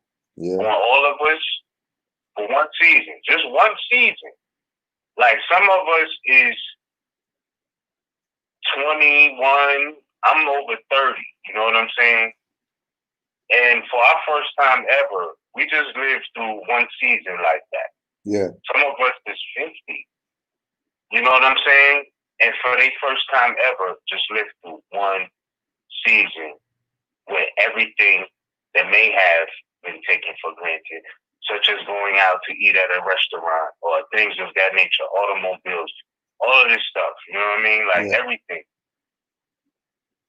Just went through that for one season and it don't feel right. You know what I mean? Just 90 days. And it still ain't back to normal, but we only 90 days in, really. Yeah. Remember, that was where Trump declared the national emergency on Friday, the 13th. Friday, March 13th, 2020, bro. Trump declared the national emergency due to this COVID as a pandemic. And then it took the governors like a week to follow suit. So they started doing it like, you know, the 16th, 17th, 18th, and 19th. I know that the Jersey governor did it on the 19th, right? And here we are, one day away from it actually being 90 days, not even a day away, an hour and a half away. You know what I'm saying? From it actually being a 90-degree or one full season, because we're going right into the summer solstice, like we went right into the spring season like this, you know what I mean? So, you know, pay attention to the math too, and the times we in the signs of the time, right? And it's not a coincidence Trump elected to do it on the Friday the 13th. Mind you, what your holy day is, Moors, what energy they using. Now let me put this. Let me put page 177 out there because he's going on it right now. Yeah, no. That's what I'm saying, right? Like that's what I'm saying. You want more? Okay, here's more. Yeah, here's more. Since they don't want to get what. Yes. I just wanted to get us there. You know what I mean? 176 was hard body. Yeah. But if you want to go on, please continue, bro. Let's go. I got my book now too. It's right in front of me. I'm All right. Yeah. Second to last paragraph. Mind you, for the record, we reading Behold the Pale Horse. Yeah. Behold the Pale Horse, William Cooper. Page 177. Second to last paragraph. We must learn to accept individual responsibility for the world's problems, or be willing to live by the terms of those who do. We must learn to love one another, share, deplore violence, and work with nature, not against it. We must do all this while colonizing the universe. We must be prepared in the process to peacefully meet and deal with an extraterrestrial intelligence.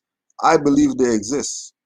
Can you imagine what will happen if Los Angeles was hit with a 9.0 earthquake?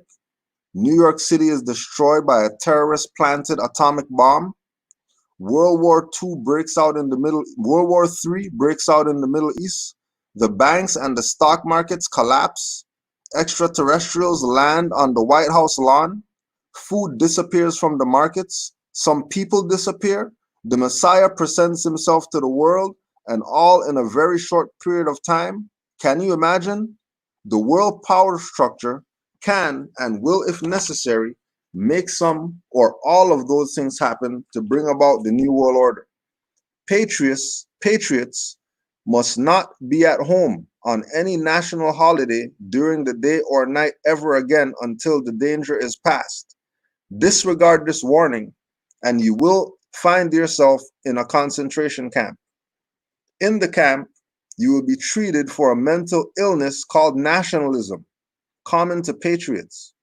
This illness is not in the interest of the New World Order. Those who cannot be cured will be exterminated.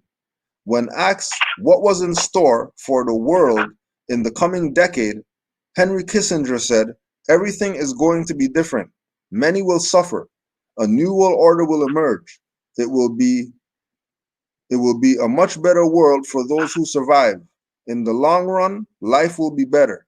The world we have wanted will be a reality."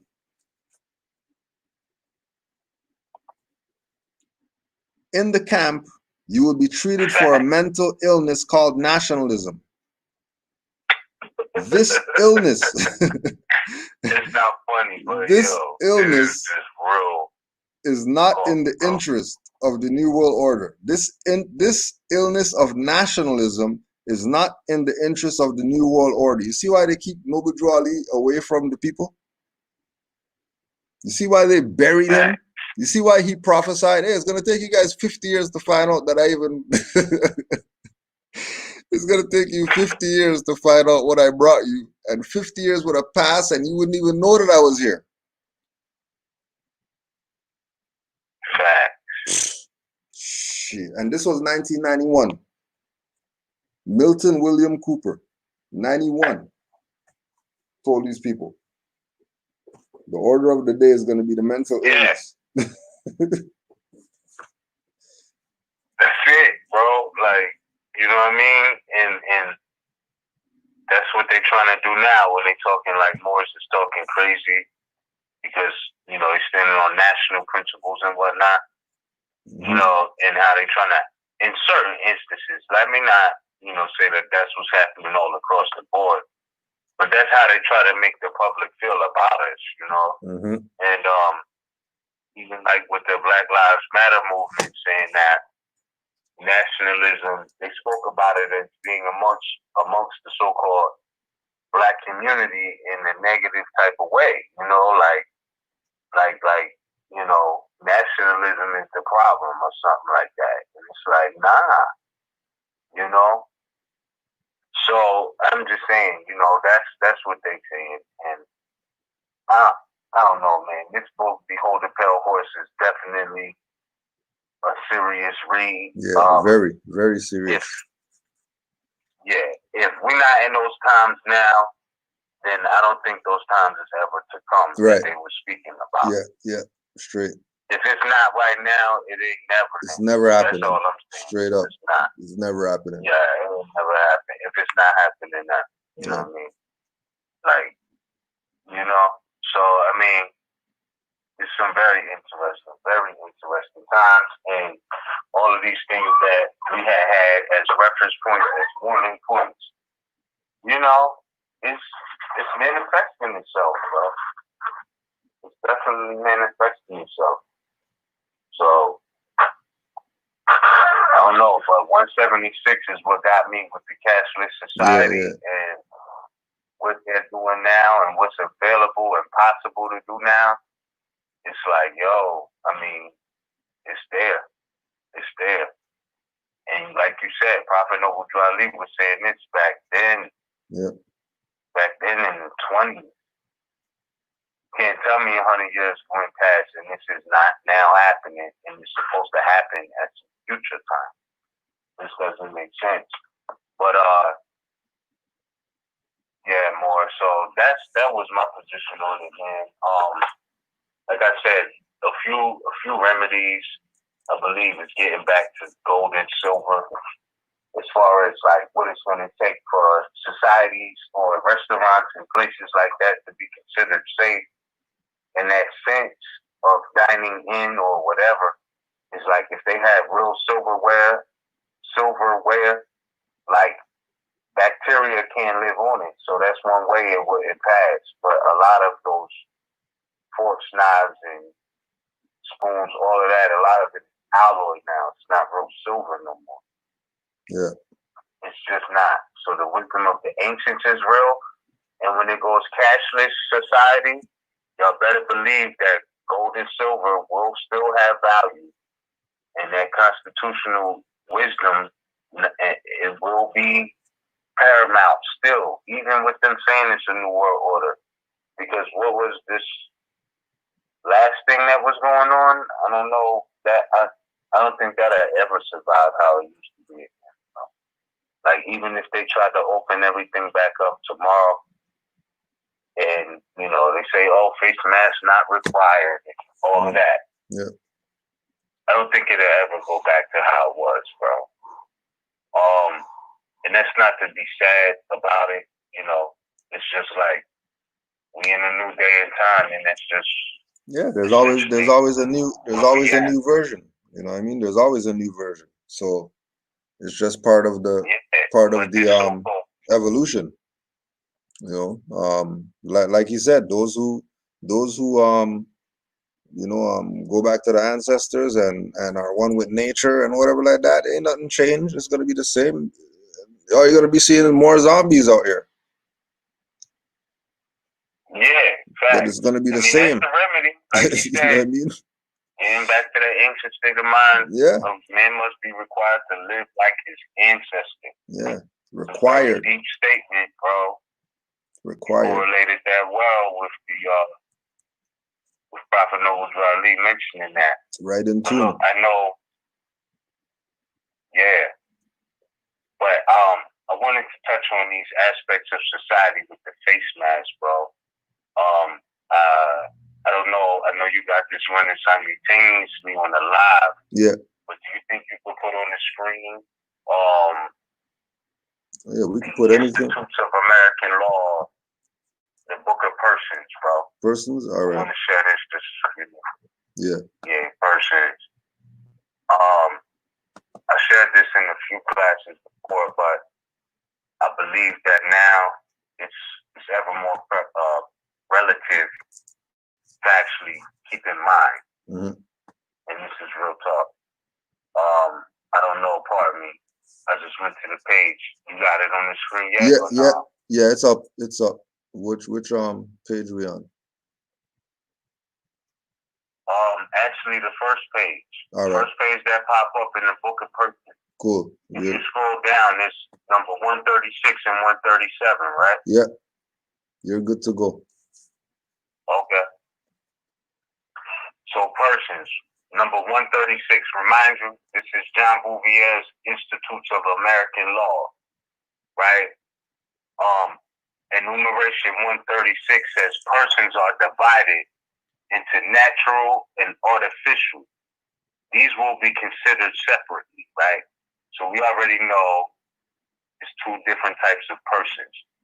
And number 137 says men, women, and children are all called natural persons.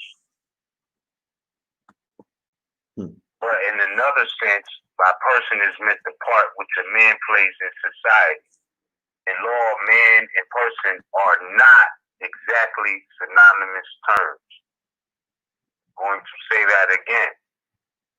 In law, man and person are not exactly synonymous terms. And I'm going to say that one more time.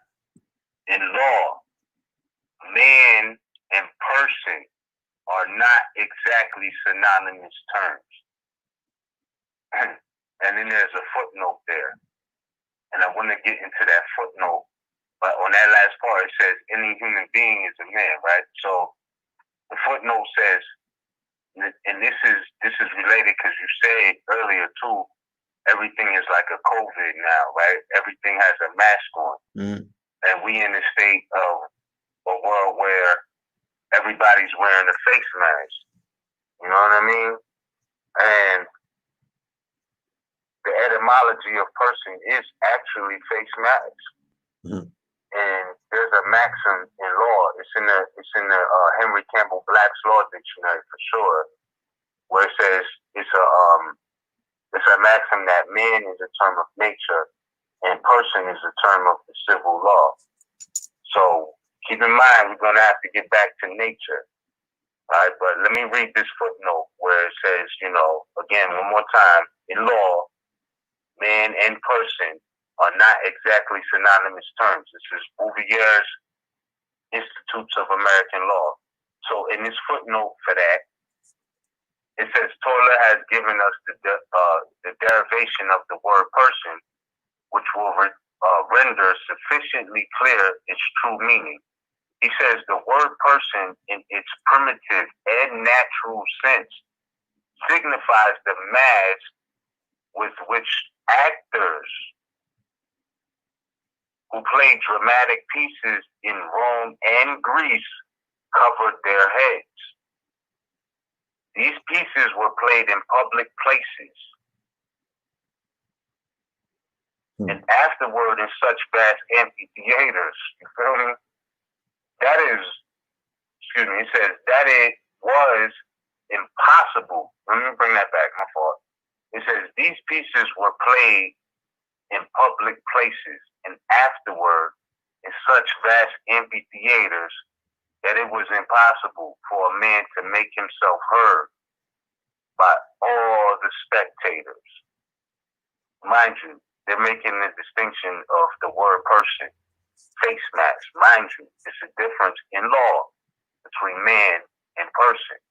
They are not exactly synonymous terms. So when we get into this word person, it's dealing with masks, number one, which is put in the jurisdiction outside of natural law, in the sense that in law, man and person are not synonymous terms.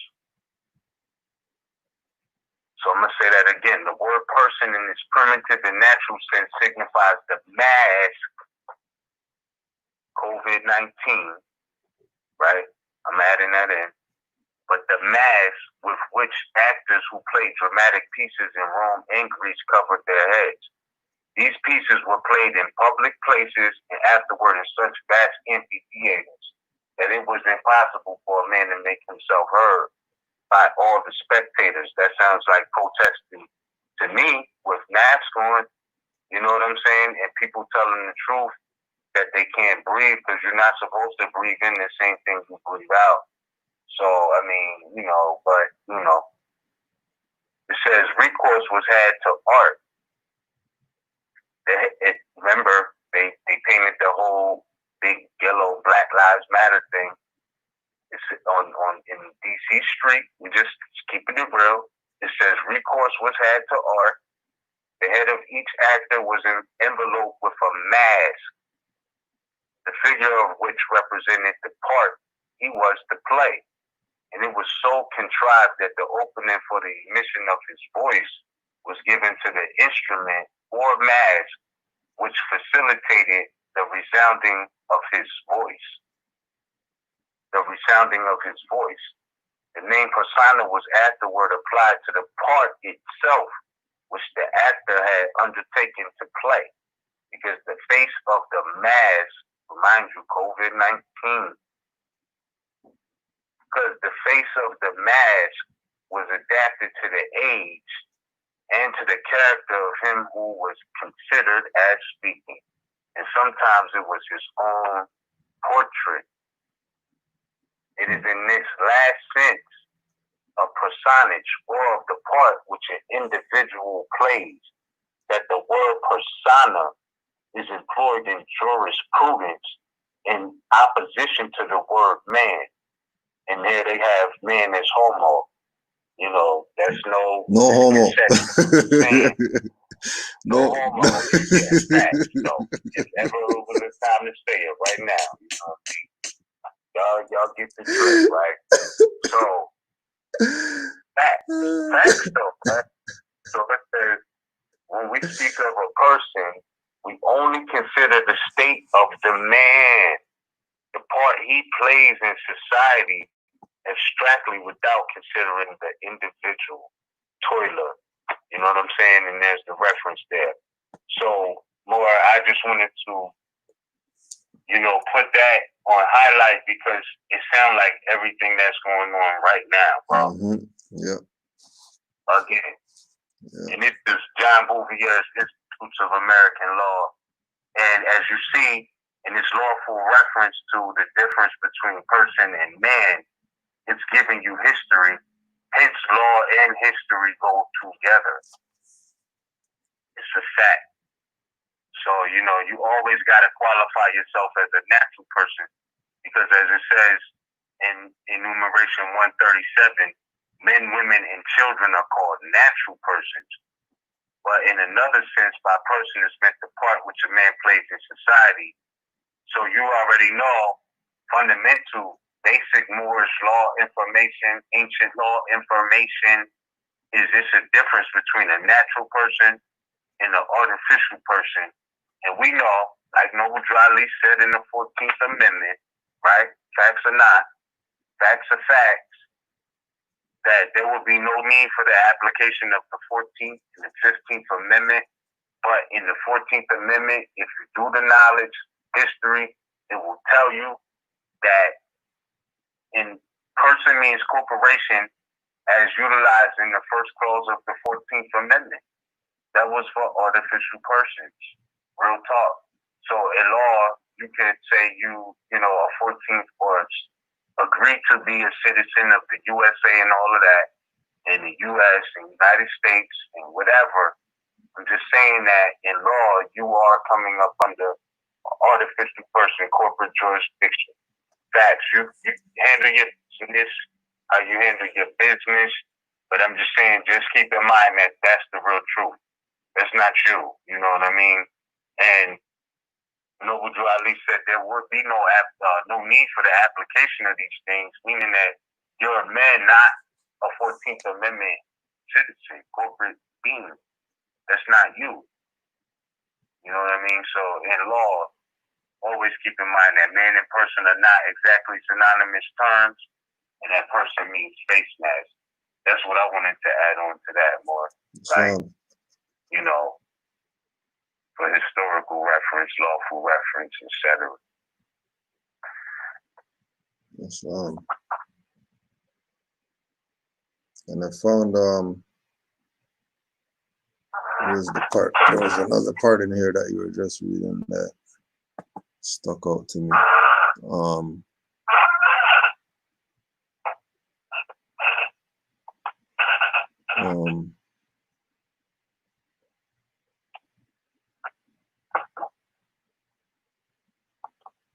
How was it again? Oh, whence the name persona was given to the instrument or mask which facilitated the resounding of his voice. The name persona was afterward applied to the part itself, which the actor had undertaken to play, because the face of the mask was adapted to the age and to the character of him who was considered as speaking, and sometimes it was his own portrait. That brought me back to impropria persona and being in your own proper person. especially in these days and times right now where everything is masked.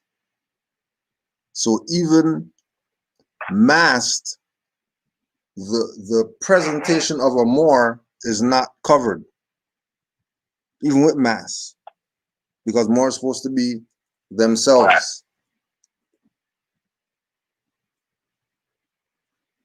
And the again, just going back to this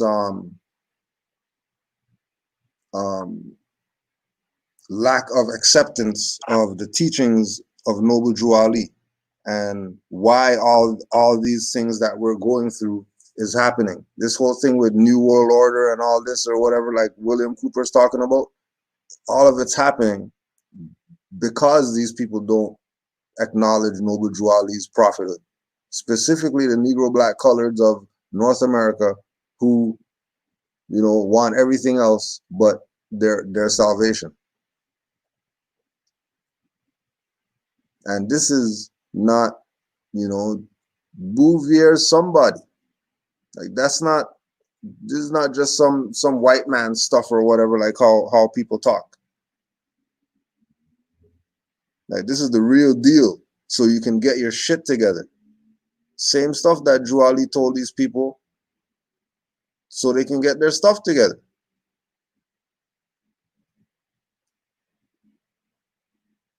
Facts, bro. Bouvier died making sure that the law was made known, bro. With all his law dictionaries, they said this man died because he overworked himself putting this information out. Busting brain cells, bro. And it's solid. Yeah. It's not even like it's some BS. Yeah. No, fact. Yeah. Real talk. He actually put it out. You know. He put it out.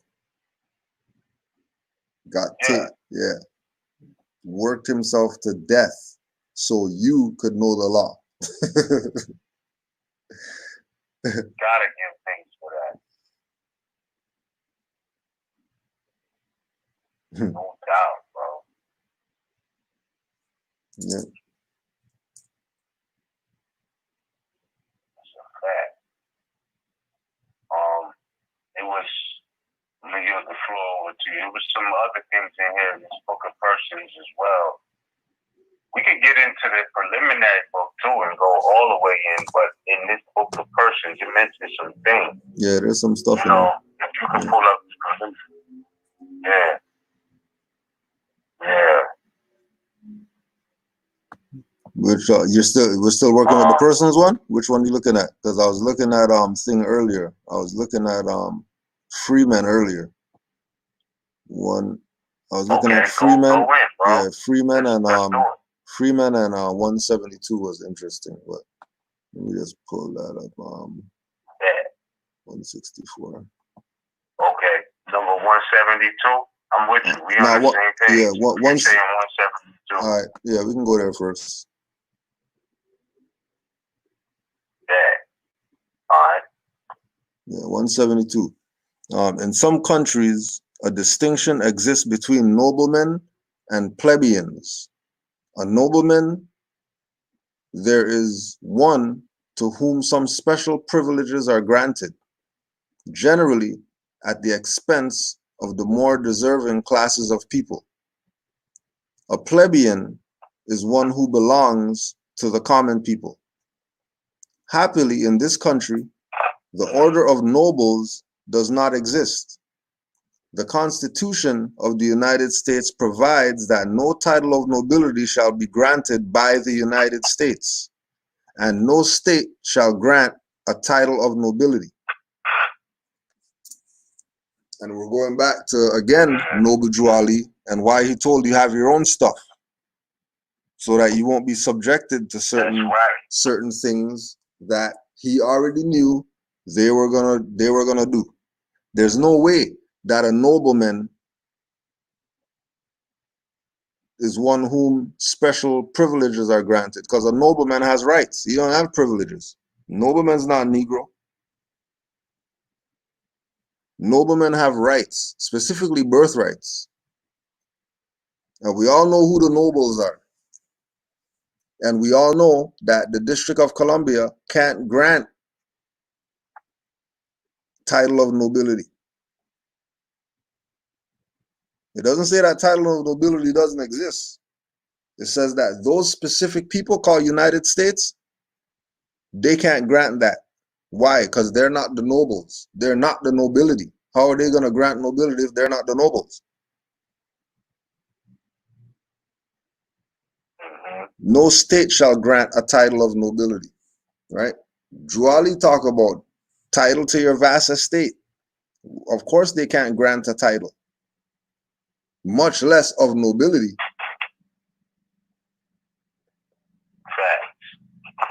You know, and again, this is where the Moorish Science Temple of America people who've been parading around like this is some religious thing played our people. Because this is where they were supposed to be at. Teaching people the law.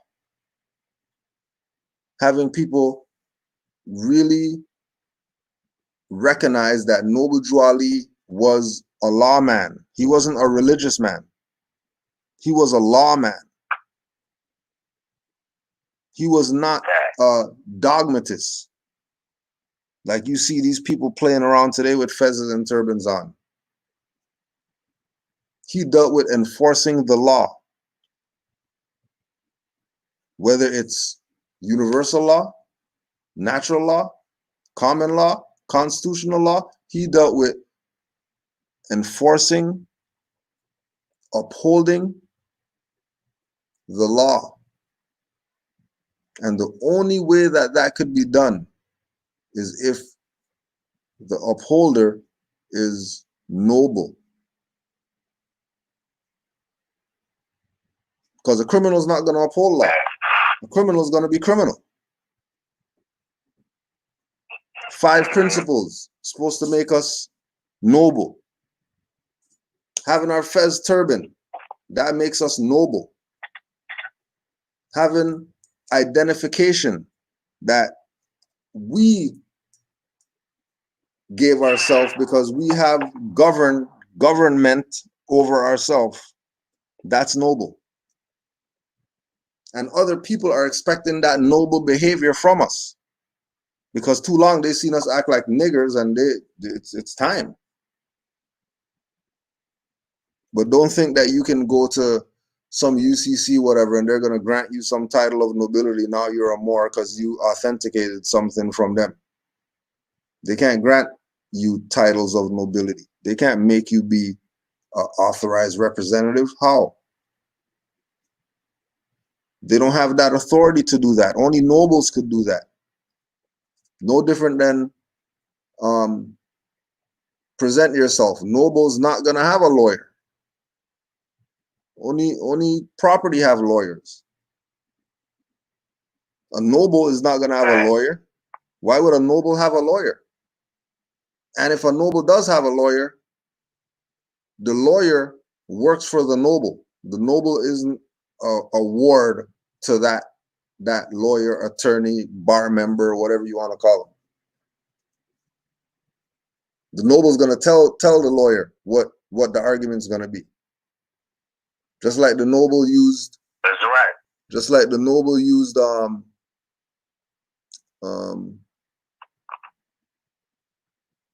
president guy when he was a lawyer to make the argument that my clients are more. Just like the nobles made their proclamation, declaration that you can't put us under the Negro Act. We have allegiance to the prince.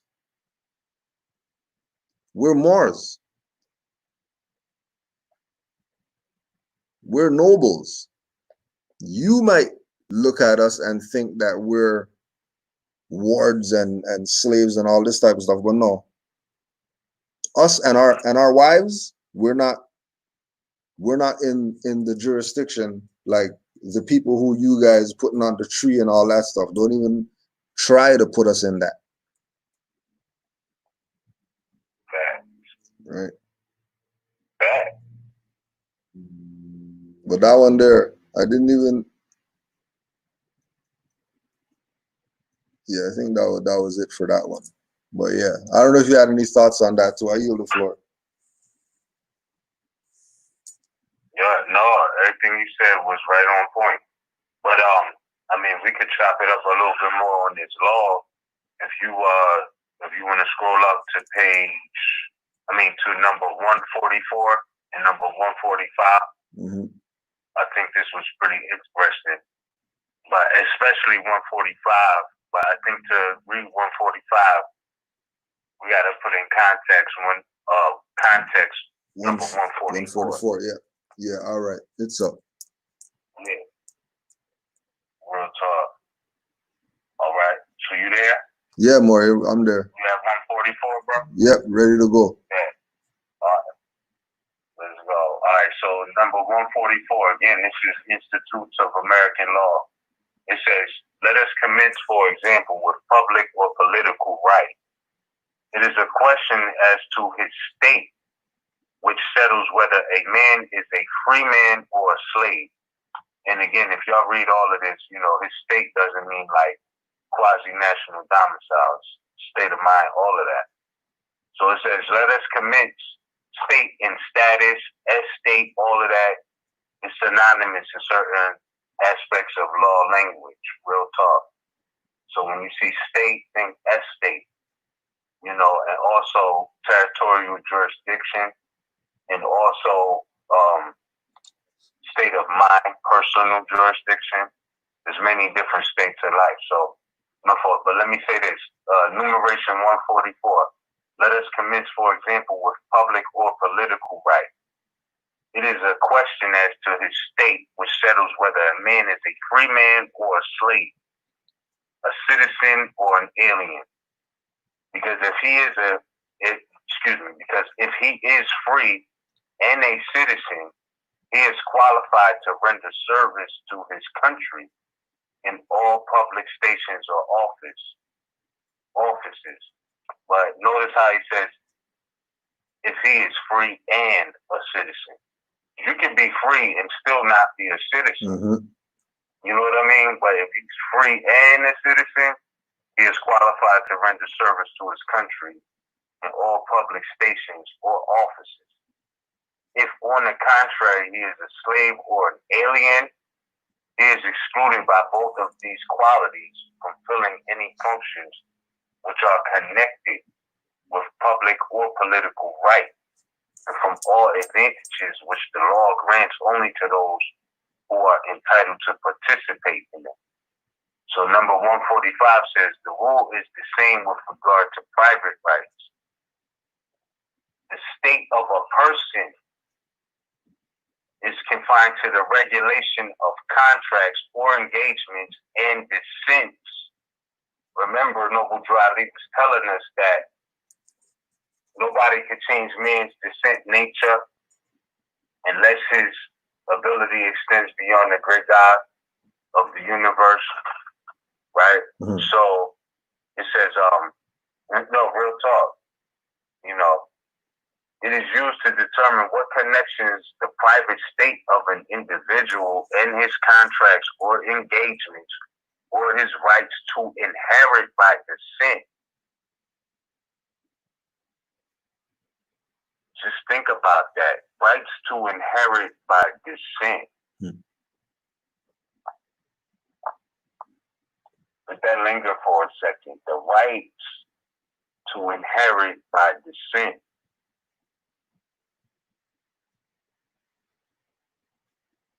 Let me bring that back. It is used to determine what connections the private state of an individual and his contracts or engagements or his rights to inherit by descent have with each other, and what renders men capable or incapable of making contracts or taking by descent.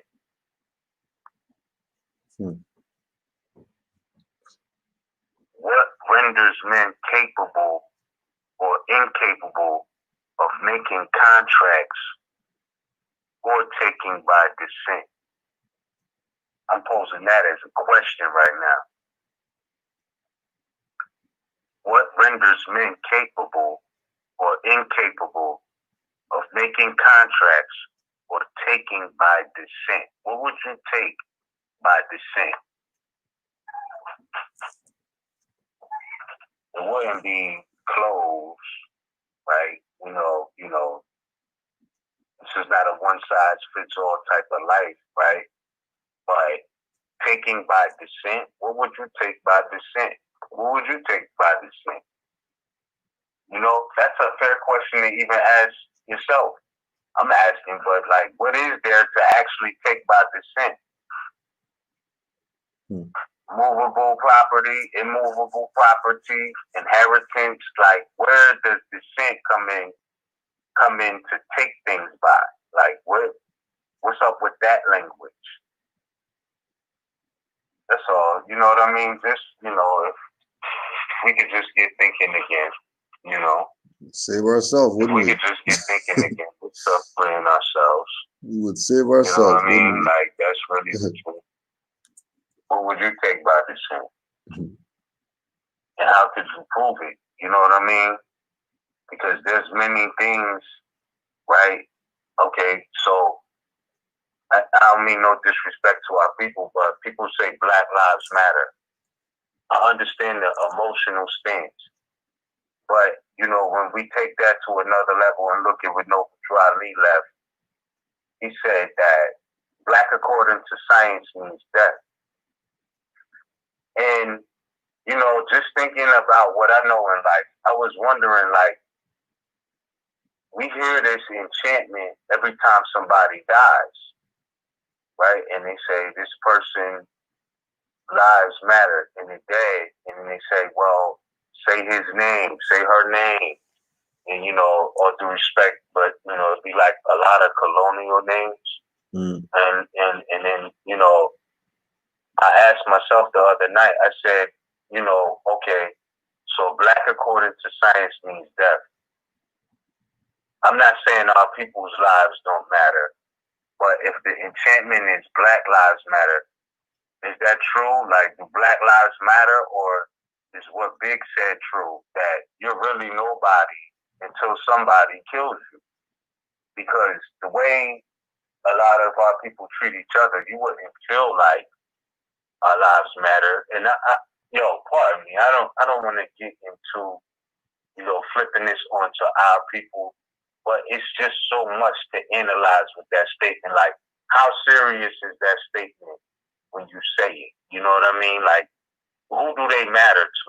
You know what I mean? If you're going to say that's who you are, and you went through everything else, and you yourself came to the conclusion that you feel like you're black. Let's just say that's how people feel, and that's how they feel. It's like, okay, well, if your lives matter to anybody, okay, that means something, but why do they matter to certain people? Because when I look at these protests, I'm seeing a lot of Europeans out there, and they might very well know that they're participating in this persona ritual. Remember, we read you this face mask meaning in history and law, okay? And there's a lot of Europeans in these protests with face masks on, talking about Black Lives Matter, and words are spells. And in history, you can do the knowledge, and you can see that black means pale. So it's like, do people mean the same thing when they saying it?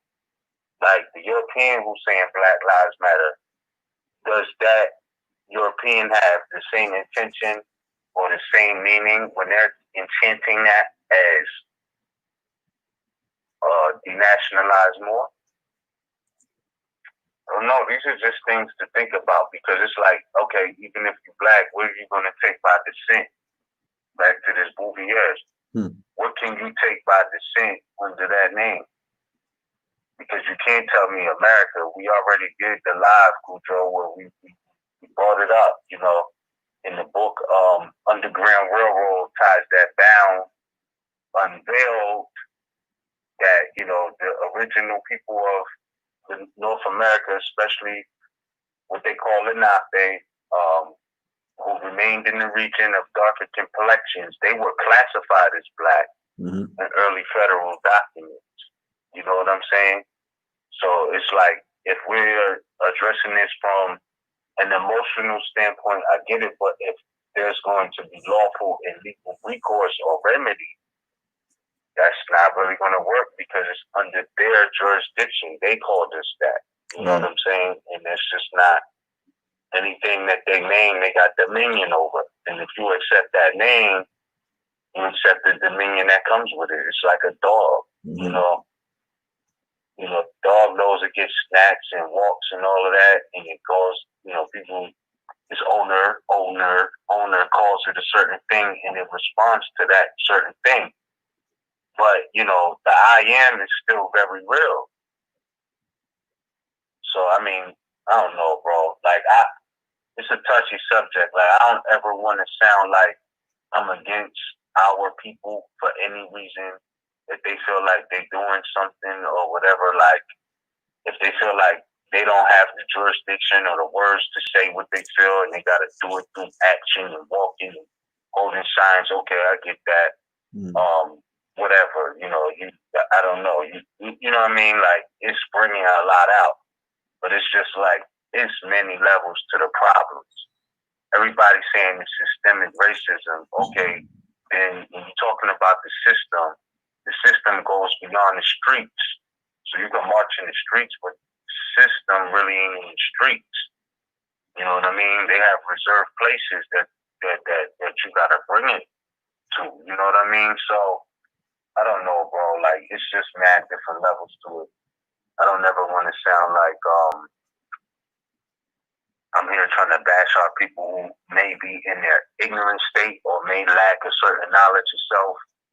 People are doing what they trying to do, but if y'all want legal remedies and recourses and things like that, you're gonna have to know the law, international law. Easy as that. And that's just it.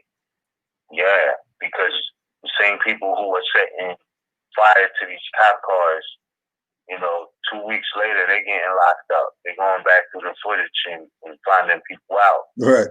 And don't think that it ain't, you know what I'm saying, agents in the crowd too, watching you all. You know what I mean? If that's what you out there doing, like, it's agents in the crowd. And even if it ain't agents, it's people who just want some footage in their Instagram page popping. They're going to record it and put it up and put you on blast anyway. So, they'll find out through all of that. You know what I mean? And it's like, it's kind of deeper than the surface at this point. So I'm just saying that even if you're going to do all of that, you still got to know this law. That's it. Because enchantments is things such as no justice, no peace. All right, you're dealing with 2 out of 5 of Moorish principles already. You know what I'm saying? Like, from what we was taught, because people try to act like we crazy and no-dralis, Moors who take the Constitution serious and their freedom serious, because that's one of the 5 principles and whatnot, right? And not in no scary way, like, oh, well, they're gonna do this if I do that. No, those Moriscos that you hear say things like that, oh, we've been conquered, we've been defeated. No, they accepted defeat. Right. So when it comes to the 5 principles, real facts, bro. Straight up. They accepted defeat. They're the Moriscos. You know what I'm saying? And that's the difference, But it's like, if you're talking about justice and peace, those are 2 principles right there that Moors have been taught to deal with. And then if you're talking about freedom, okay, those are other principles that Moors have been taught to deal with. Love and truth, right? Everybody say, oh, this is a peaceful protest. Okay, so that correlates with love. It has a correlation, you know what I mean? So you might want to take that peace to a higher level, or you might want to interfuse that love with peace and live that out, because these are all Moorish principles, and the truth is the truth. And when we deal with the truth of what we're saying and, what we're demanding, we got to be specific. And, I don't knock my people, but it's definitely a fact that the word black, it's not that our people ain't worth nothing, but it's like that was their slave brand for us, you know, and we got to keep that in mind when we're saying these things, you know, if you're going to say that. But I don't know. I get it. It's still different mentalities. It's been put out there, you know, the so-called Black Lives Matter. They're directly opposed to nationalism. They want to be inclusive, right? Their whole thing is inclusive, which is, to me, you know, it's an old mentality of MLK, because even with his message of trying to be inclusive, at the end of all of that, he realized he led his people into a burning house. So, like, if the intention is to be inclusive, opposed to what our ancestors endured, which was separate but equal, you know what I mean? Yeah. And it's like, whose agenda y'all pushing? You know what I mean? Like, I mean, these are reasonable questions to ask. Yeah.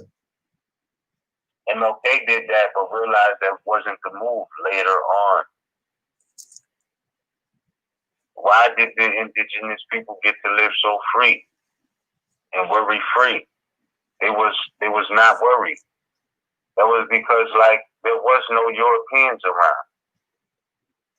And I'm sure they was doing wild stuff to each other, and they had discrepancies, you know, and maybe even wars and battles and fighting each other. I'm sure that happened, you know, because energy is energy. But, like, why at the end of the day they was able to still live in peace is because, for the most part, there wasn't people with colonial intention disturbing their peace, you know? Right.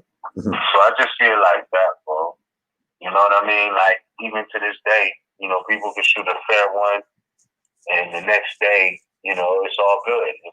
If the love is there, you know what I mean? Like, sometimes you just gotta get something off the chest real quick, you know, but if the love is there the next day, it's like, all right, whatever.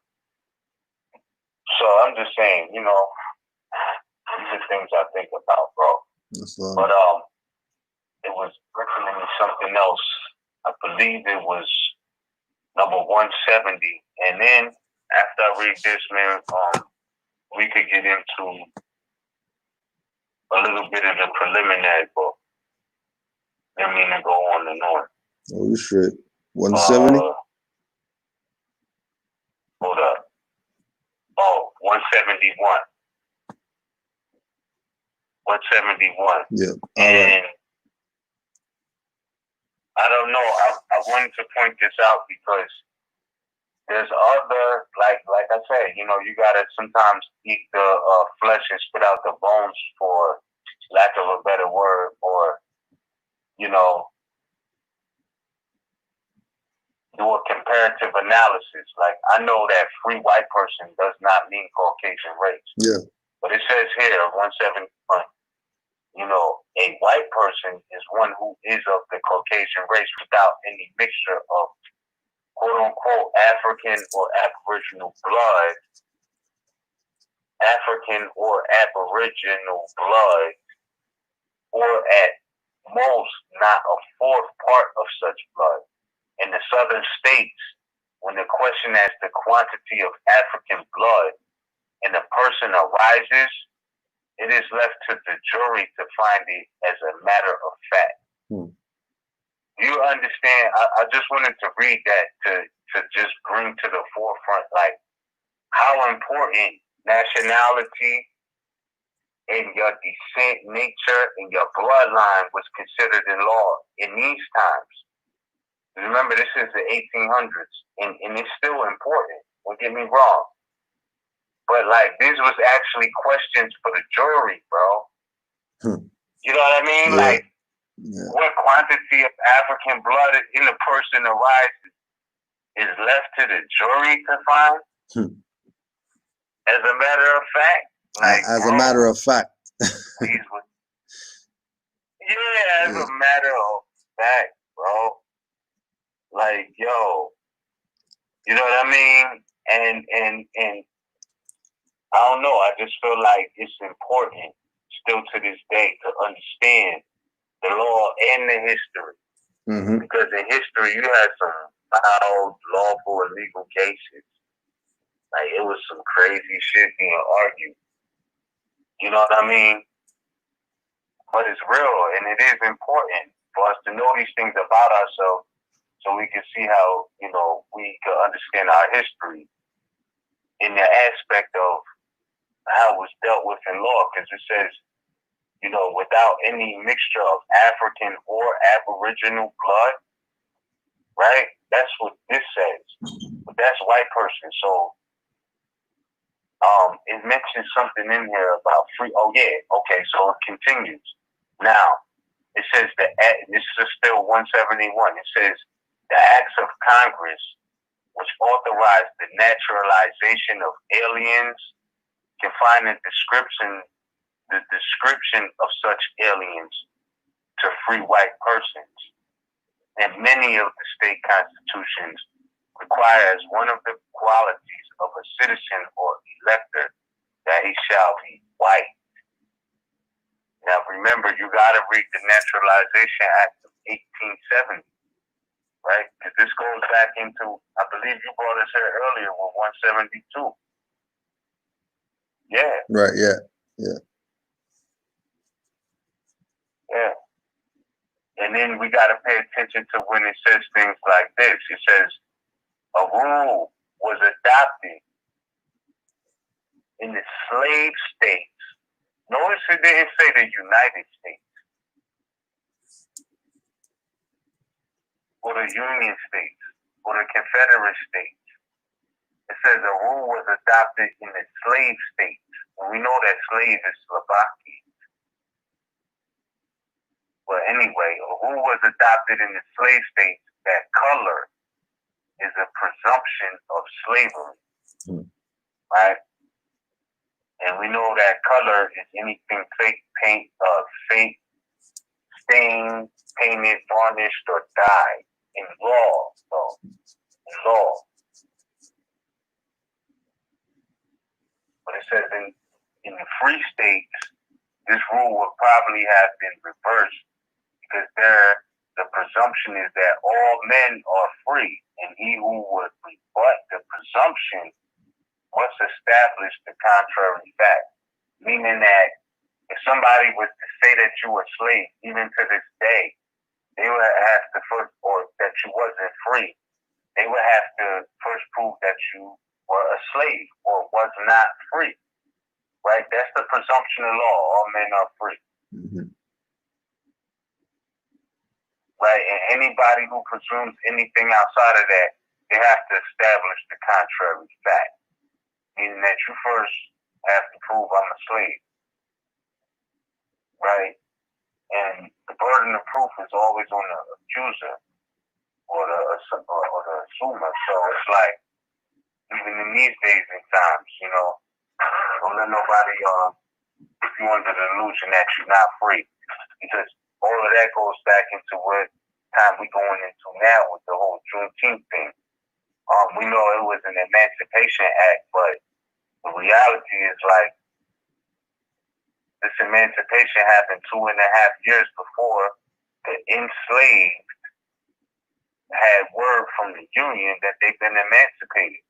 But when they was emancipated, it didn't necessarily mean slavery was over. They were now more so servants, but working on a plantation was outlawed. You know what I mean?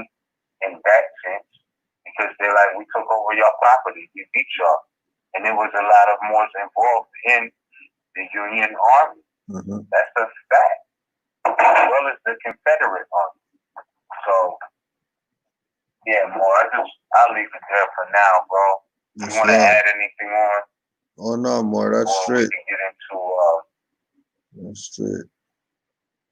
Yeah, facts. So yeah, let's see. So as of now, we don't have any callers.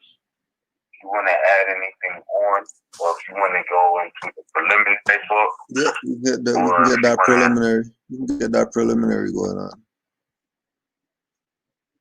Just pull that up. Let me just pull let me them up. Hold up.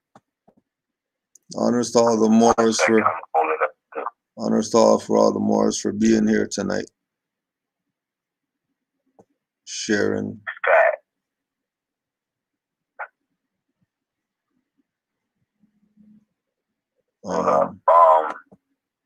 Now there was I think I saw a question in the chat. Let me just, but the book's up. Just let me know what part. Okay, yeah, I'm pulling up the preliminary book right now. All right. That's what's up. I believe I said this before, but this is definitely something relative to why it's so important to keep in mind. This is divine and national. So, all right, matter of fact, all right, you got the preliminary book up now, right? No, it was up, but it looks like they're blocking it right now. Oh, say word. I just had it up. Hold on. I'm trying again. Hold on. All right. Yeah, we look good. All right. Number 1, you're saying? Yeah. Number 1. You good? Yeah. Like Yeah, we're good. Okay, bad. All right. So number 1, it says, mind you, I'm sharing this in correlation with times we in right now. Social distancing and all of this. Just to bring it back to the law of nature, because we got the fact already that there's a difference between man and person. Person means a face mask. Everybody out there is actors, right, with the face mask on. This is all of that. But there's supposed to be social distancing. But this goes back to the law of nature, right? Because it says man and person is different. So in the preliminary book, it says man is a social being, fond of the company of his fellows, and always disposed to live with others. It is thus that families, tribes, and nations are formed.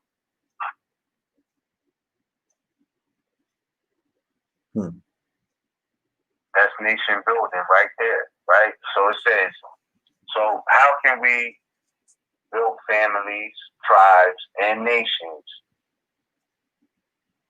without being in tune with our nature, which is to be social beings? Because it says man is a social being, found of the company of his fellows, and always disposed to live with others. It is thus that families, tribes, and nations are formed.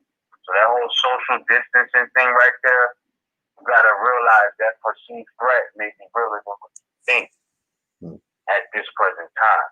But it says men render to and receive mutual benefits and assistance from each other. But in such societies, there must constantly arise causes of differences among the several members.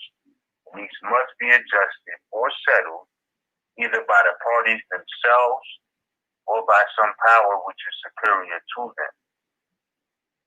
Their rights must also be regulated so that the parties may know to what each one is entitled. This is done by an actual or presumed agreement of all the members of the society, state, or nation, by the establishment of certain rules which acquire the name of laws. The knowledge of these laws, or the science by which they are understood, is called jurisprudence. Yep. You know what I'm saying? Like, and that's something I wanted to highlight from this book because it has everything to do with these times. You know what I mean? And because we already broke down again the difference between man and person, and it's like, in nature, a man is a social being. You know what I mean? But a person who has to wear a face mask and social distance, bro, if these are not correlations of law that are going on right now, I don't know what to think about this, bro. That's why I said it's like I never felt like this before, because it's like certain things that we've known and read about before, to actually see them playing out in society and knowing that it's actually factually levels to what's going on right now, bro. Yeah. You know, it's not being nothing new under the sun in that sense. But it's like, yo, they're flowing with nature. I mean, they're interfering with the flow of nature. You know, you got black bears being sighted in certain parts of Jersey. You had deer in Marcus Garvey Park a couple of months ago when people was, you know, the traffic was low and people were standing. You know what I mean? Like, you know, Marcus Garvey Park, you might as well see a deer on 125th Street. You know what I mean? Like, this is just crazy because of the social distance. Nature is taking an effect because people stayed in. You know, people are like animals and other things are like spreading, bro. Like, oh, they out the way. They feel a vibration. Yeah. You know what I mean? They already know what's up. The spot of deer at Marcus Garvey Park, bro. That you might as well see a deer walking down the street. Well, we all seen Sarnetta and everybody recording that. That's unusual, bro. Yeah. That's unusual. Marcus Garvey Park is right up the street from the National Theater. Like, not even up the street. 1 block away. Literally 1 block away. And it used to be called either Moorish Park or Morrison Park. Something like that. Y'all forgive me. Big acknowledgement. Shout out to Harlem people. You know what I'm saying? The Moors out there. But y'all know what I'm talking about. See a deer there, you might as well be 126. So, I mean, that's how the vibration slowed down weeks ago over all of this quote unquote social distancing. But this is the nature of man being interfered with, and the nature of man's vibration is affecting the rest of the animal life's vibrations to where like they're like, okay, well, if y'all ain't gonna be out here, we'll claim some abandoned property. Why not, right? It's abandoned. That's how they feel anyway, you know? So, I don't know, man. Like, it's interesting times. You know, shout out to Red Road East, Moorish Park. You know what I mean? But that's the thing. Moorish is still more in there. So why is Marcus Garvey Park, who is the forerunner for Noble Dry Leaf, correlative to Moorish Park? You got Moore and Marcus Garvey running synonymous for the same territory. Something to be said about that.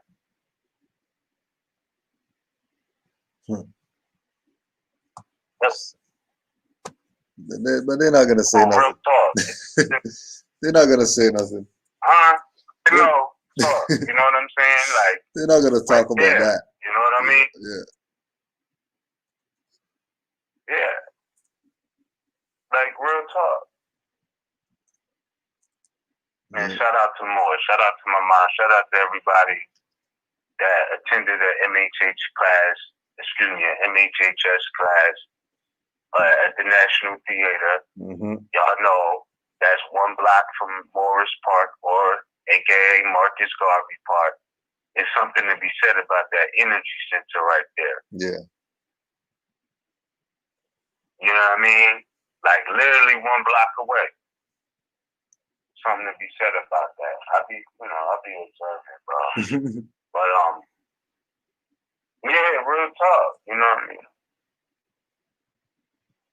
Yeah, and then even if people want to say, well, we black and we Negro and all of that, all right. That's what your reality is. I ain't gonna argue with you. I'm just gonna say, read Marcus Garvey opinions and philosophy.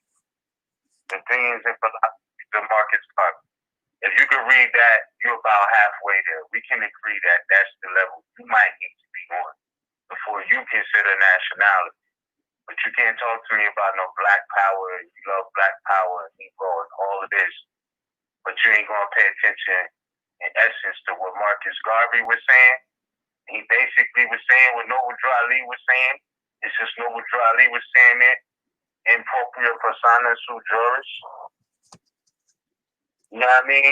Yeah. Like if we was to come up with an agenda, I would say if y'all know what Drew Ali said, if you can't convince your brother and sister that they're not Negro, black, and colored, then there's no need to try to convince them of anything else. I'm not arguing with nobody. I'm gonna say, you know what? I meet with you on the level and depart on the square. You need to check out the opinions and philosophies of Marcus Garvey.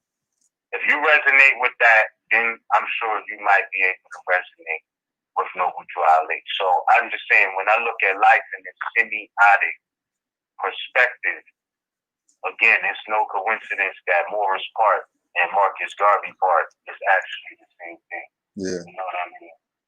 It's no coincidence. In Harlem. Straight up.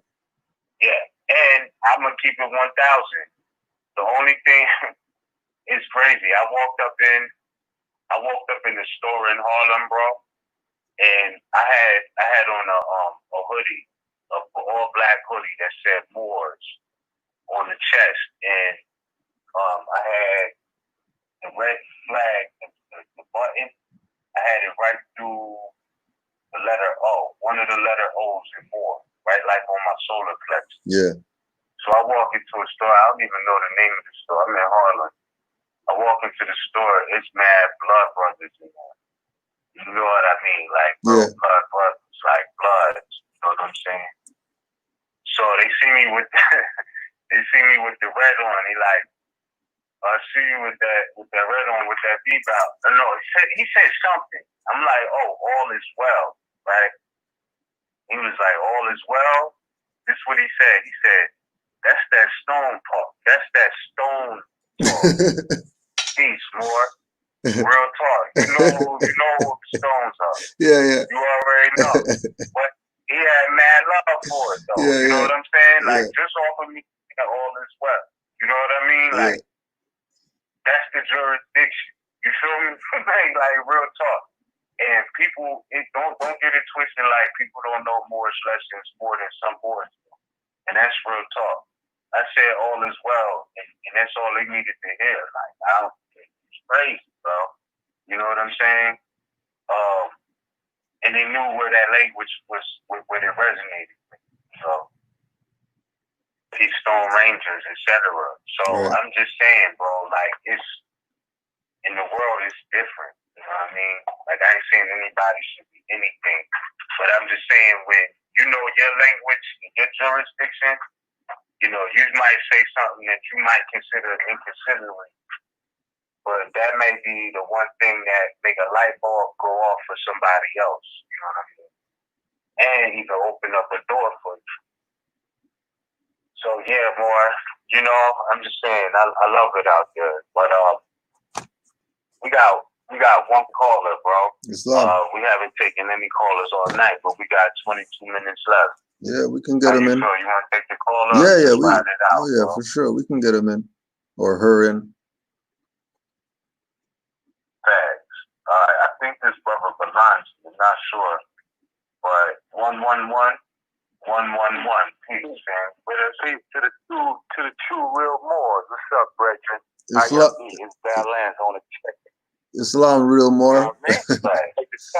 Islam to the real Moor calling in. What Ali was talking about. The divine warning. I think we're going through it right now. I'm seeing it for what I've read and what you're saying. When the wheels stop turning, you know what's going to happen. When it starts backing up, it's going to fall right into our hands, the edge. As long as we stay focused and stay on track. Look, all this stuff going on out here. Because it's like a big movie. Sit back and eat the popcorn and observe it all. I can't understand how NBC or Black Lives Matter that I heard, don't misquote me, Black Lives Matter came about through what? 3 lesbos? Now you understand, if you don't deal in that realm, no disrespect to the LGBT, you know what I'm saying? But to the fact of what they doing, transhuman, following these wicked ways from way back in ancient times, and they being played, and they out for their own means, and they being funded by hidden agendas. I'm trying to figure out, how can you see yourself, not more that know what time it is, but these ones unawoken zombies walking around? How can you make an adjective into a noun? You know what I'm saying? And look the word up in proper English in a late dictionary that's back from like what, 1823? You know what I'm saying? Or you look it up in the Law Dictionary, Black Law Dictionary. It tells you that, you know, black is an adjective. I ain't never seen no human being an adjective. Have you ever seen a human being being an adjective as being black? Never. So right there tells you this whole stuff was well planned out, way ahead of time. What's going on? So it seems like the demon rat, they ain't making so good on what they want to deliver, and they fighting amongst themselves. Over what? The heirs vast estate? You know? And they got this new stuff called AI. I don't know if y'all familiar with the AI that they put in place. You know? Yep. Technology. Yeah, I'm looking at it for what it is. I want to see how this going to play out. Huh? Yeah, which one you talking about? Because I was reading. I'm talking about the one they got with the massive robots that they gonna put out there. You know? Yeah. Right now it seems like the zombies ain't getting key words, huh? That's a fact, though. That's a fact. But I would say, for anybody who think it's a joke, just study Boston Dynamics. Google Boston Dynamics. Boston Dynamics. That's a robot company. Facts indeed. They got a whole lot of stuff already, but they ain't gonna introduce it like that. I heard they doing some sanctions while the people are missing the mark of what's going on, so they can take orders with different corporations and companies to get these little robots that will be walking around like these sci-fi movies they've been showing everybody that watches these sci-fi, how they got these killer robots that walk around like RoboCop. And they download the program in the brain of the robot, and the robot goes around in the urban neighborhood, because that's the first place they're going to put them. So if they got you on their file, you already going to be transputed in that computer robot, database. Yeah, they already using them in the military so that they don't got to carry backpacks now. They can make a robot gorilla. Yeah, it's facts. They can make a robot gorilla. He can just get hurt up, Yeah, facts. Hurt up to the point where they can take them and rebuild them back up. He ain't got no feelings. He don't got nothing to lose. Like this thing over there in Seattle, Washington. I know y'all seen that. I wonder if actually them people that think they got this shit called CHOP over there, they think they taking over. They got it for now. Watch what's gonna come down the pipeline. They don't even see it coming. Like I was saying earlier, they gonna get surrounded by military. Facts. And remember, Boston Dynamics been publicly, about this at least for 10 years. It's been out there that that's what they've been doing. You know what I mean? And remember, I forgot. I don't know. I don't want to misquote. It might have been the brother Mika Johnson when he had the shootout with the police out Texas. Remember, they sent the robot and get him off. Oh yeah. You know what I mean? Yeah, and I'm not saying that it has many different functions. So don't get it twisted like, oh, that's cute. They're making robots that got 4 legs like dogs. Like, no, understand they have a purpose. They have a military purpose. This shit is not a joke. You know what I'm saying? It's not that. You know what I mean? So it's been in effect. Look, the Wildcat 2013, we know, well documented for over 10 years. You know what I mean? That they've been working on this type of stuff. They ain't put the movie iRobot out for nothing. Right. The Matrix wasn't telling you about the machine for nothing. You know what I mean? And all the they horror put millions of dollars into that for nothing. Yeah, all right. And then these movies, right? Oh yeah, hold up, time out. Even the robots, even in the RoboCop, remember the futuristic year was 2029. That was the futuristic year they was in, 2029, bro. We only 9 years away. Sure. Y'all think it's a joke? You know what I'm saying? But that was the time frame. So they dropped that in the 80s, early 90s, and they were saying that the time frame was 2029. We're getting closer and closer to this type of stuff every day, bro. Yeah. The Terminator, watch that. The early ones. Yeah. With Schwarzenegger. How about Schwarzenegger means what? Black. Hold on. They use the real black nigger, right? Schwarzenegger means black nigger. That's what his name means. They showed y'all who the real black nigger was and prophesized the futuristic robotic society that he was a part of. Like, now, if that isn't a wake-up call, I don't know what's going to wake our people up. But they showed you subconsciously by using Arnold Schwarzenegger. If we was to say that in English, that's Arnold the Black Nigger, bro. Like, that's what his name means. Schwarzenegger means black nigger. That's a fact. And then there's evidence out there that black means pale in older dictionaries. So, you know, when we talk about Black Lives Matter, what are we really enchanting into the universe? That is something serious to consider. If we chanting that shit into 2029 and the police is abandoning their station and their stations is filled with robots, they showed y'all these scenes already. They showed everybody these scenes in these RoboCop joints where the cops are robots. And these niggas is just scanning things and can tell if you got facial recognition, if you got warrants, if you on a terrorist list, all of this. Y'all think they was playing, man. I'm telling you, that RoboCop thing was set for the time frame of 2029. And we're getting closer. And there's big evidence that they've been working on this in real life.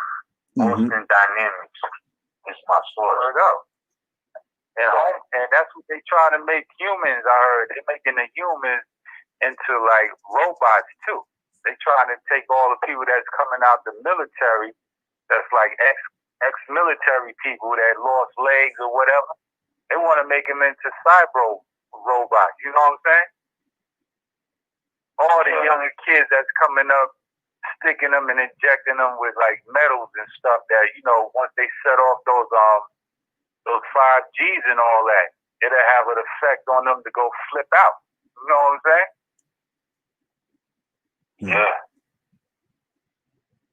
So it's like, yo, we in apocalypse. We in apocalypse right now. Damn near. With zombies out here. And it's like stepping up the ante while you just looking. And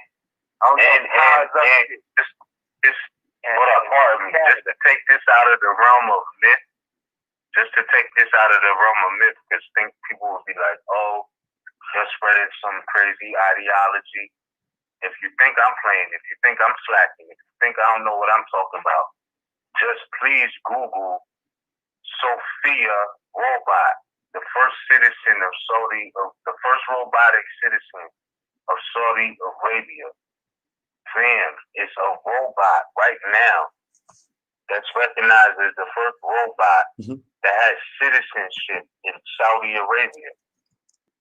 If you think we playing, right? Because already person is of two types, natural and artificial. So who's to say where an artificial person stops at? Mm-hmm. We know where a natural person stops at, but who's to say that they can't build on that type of person?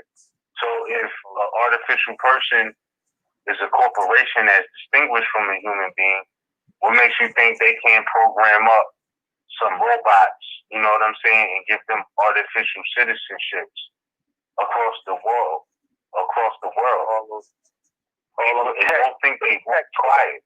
Don't think they won't try it. I'm telling you. Google Sophia robot, first citizen of Saudi Arabia, man.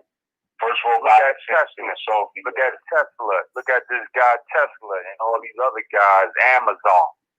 Where you think they got their money they invest in and they don't pay taxes?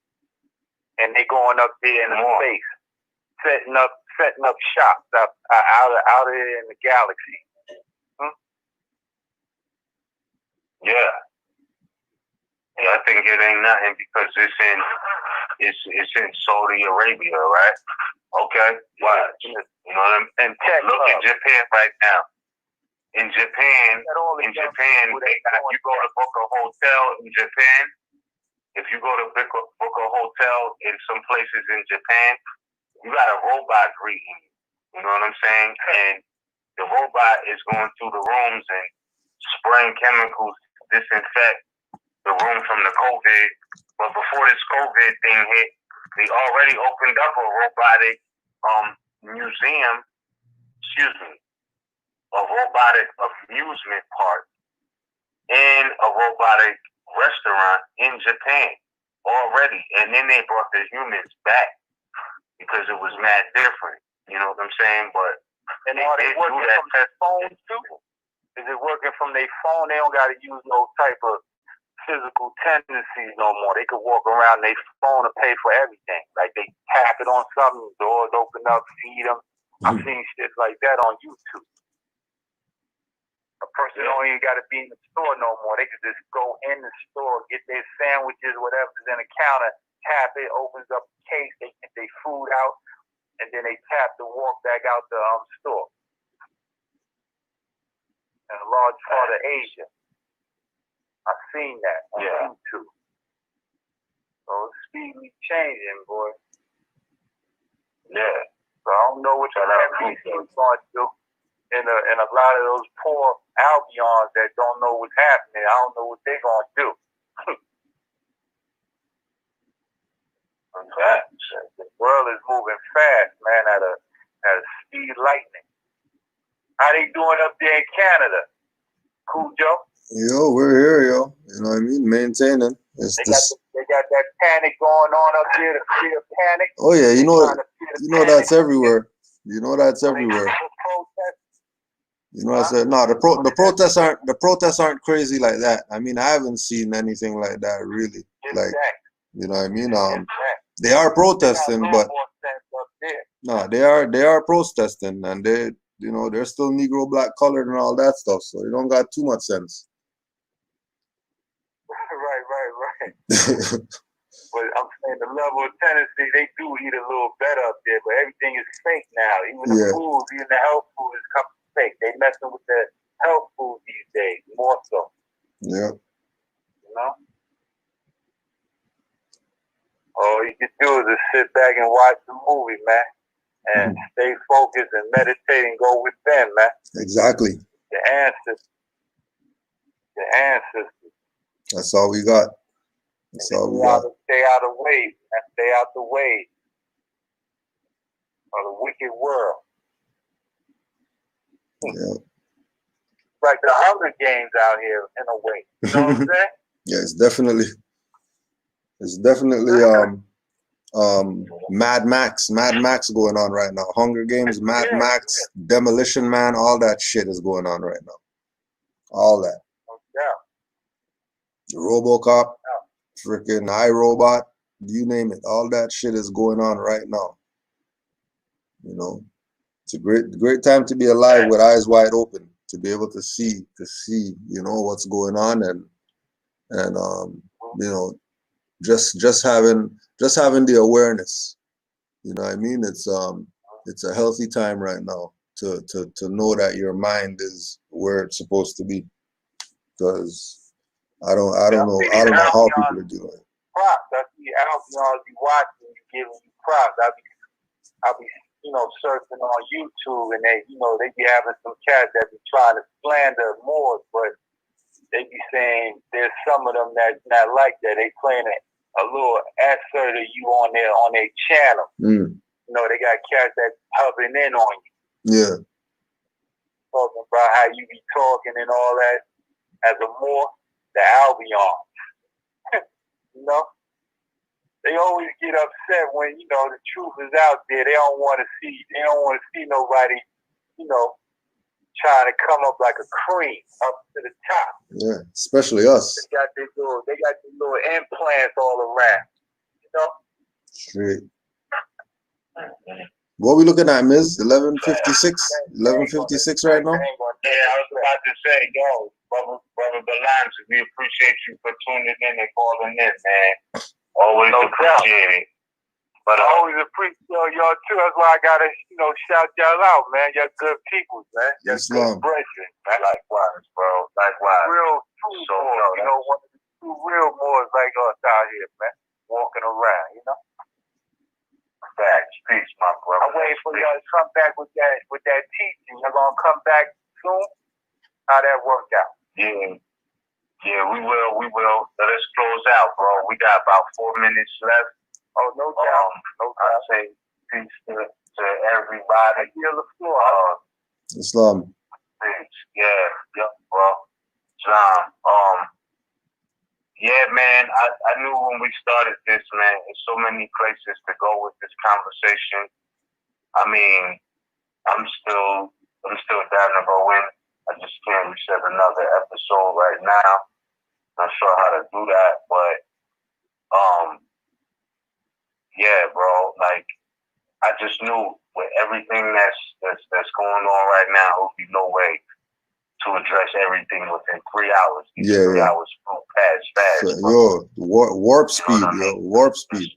3 hours went like nothing. Crazy. I can't believe it's 12 right now. I can't believe it's 12 right now. Yeah. Definitely warp speed. Time disappeared tonight. Thanks, bro. So, yeah, man. And that's what it is. So we'll be back. You know what I mean? And we might have to bring it back. I know we say this often, but I think we might have to bring this back sooner than, 4 weeks from now, or 3 weeks from now. Because it's just a lot going on, bro. And I never lived through a time like this, so I'm okay. I know how to adapt and survive, but it's just different, bro. It's just different. So I was chill, relaxed, and, tried to communicate it as much as I could tonight, but I think we did an excellent presentation. There's many references for people to check out, and even in here tonight, I don't think it's a bad thing. Still a lot of references to go back and relook at. So that I just want to say peace to you, Canaanland Moors. Honors to you, Moor. Eyes wide open. Islam. All these day publication.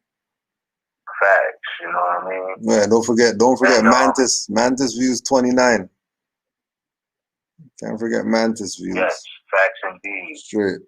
Yes, I do. I definitely do have some things to drop. I got some archives pre-COVID. Some scenes that haven't been seen and probably won't ever be seen unless I put them out. And I just feel obligated to do that. You know what I mean? I got something different, something familiar. I got some archives, so I'm gonna look into more putting those out. American society pre-COVID opposed to where we at with it now. I had a season to adjust and it feels different, and I don't know if it'll ever be the same, but I'm just thankful, that we got great memories that will probably never be made again. You probably got 10 seconds. Oh, okay, bad. That's peace. Thank you for using Blog Talk Radio. Goodbye.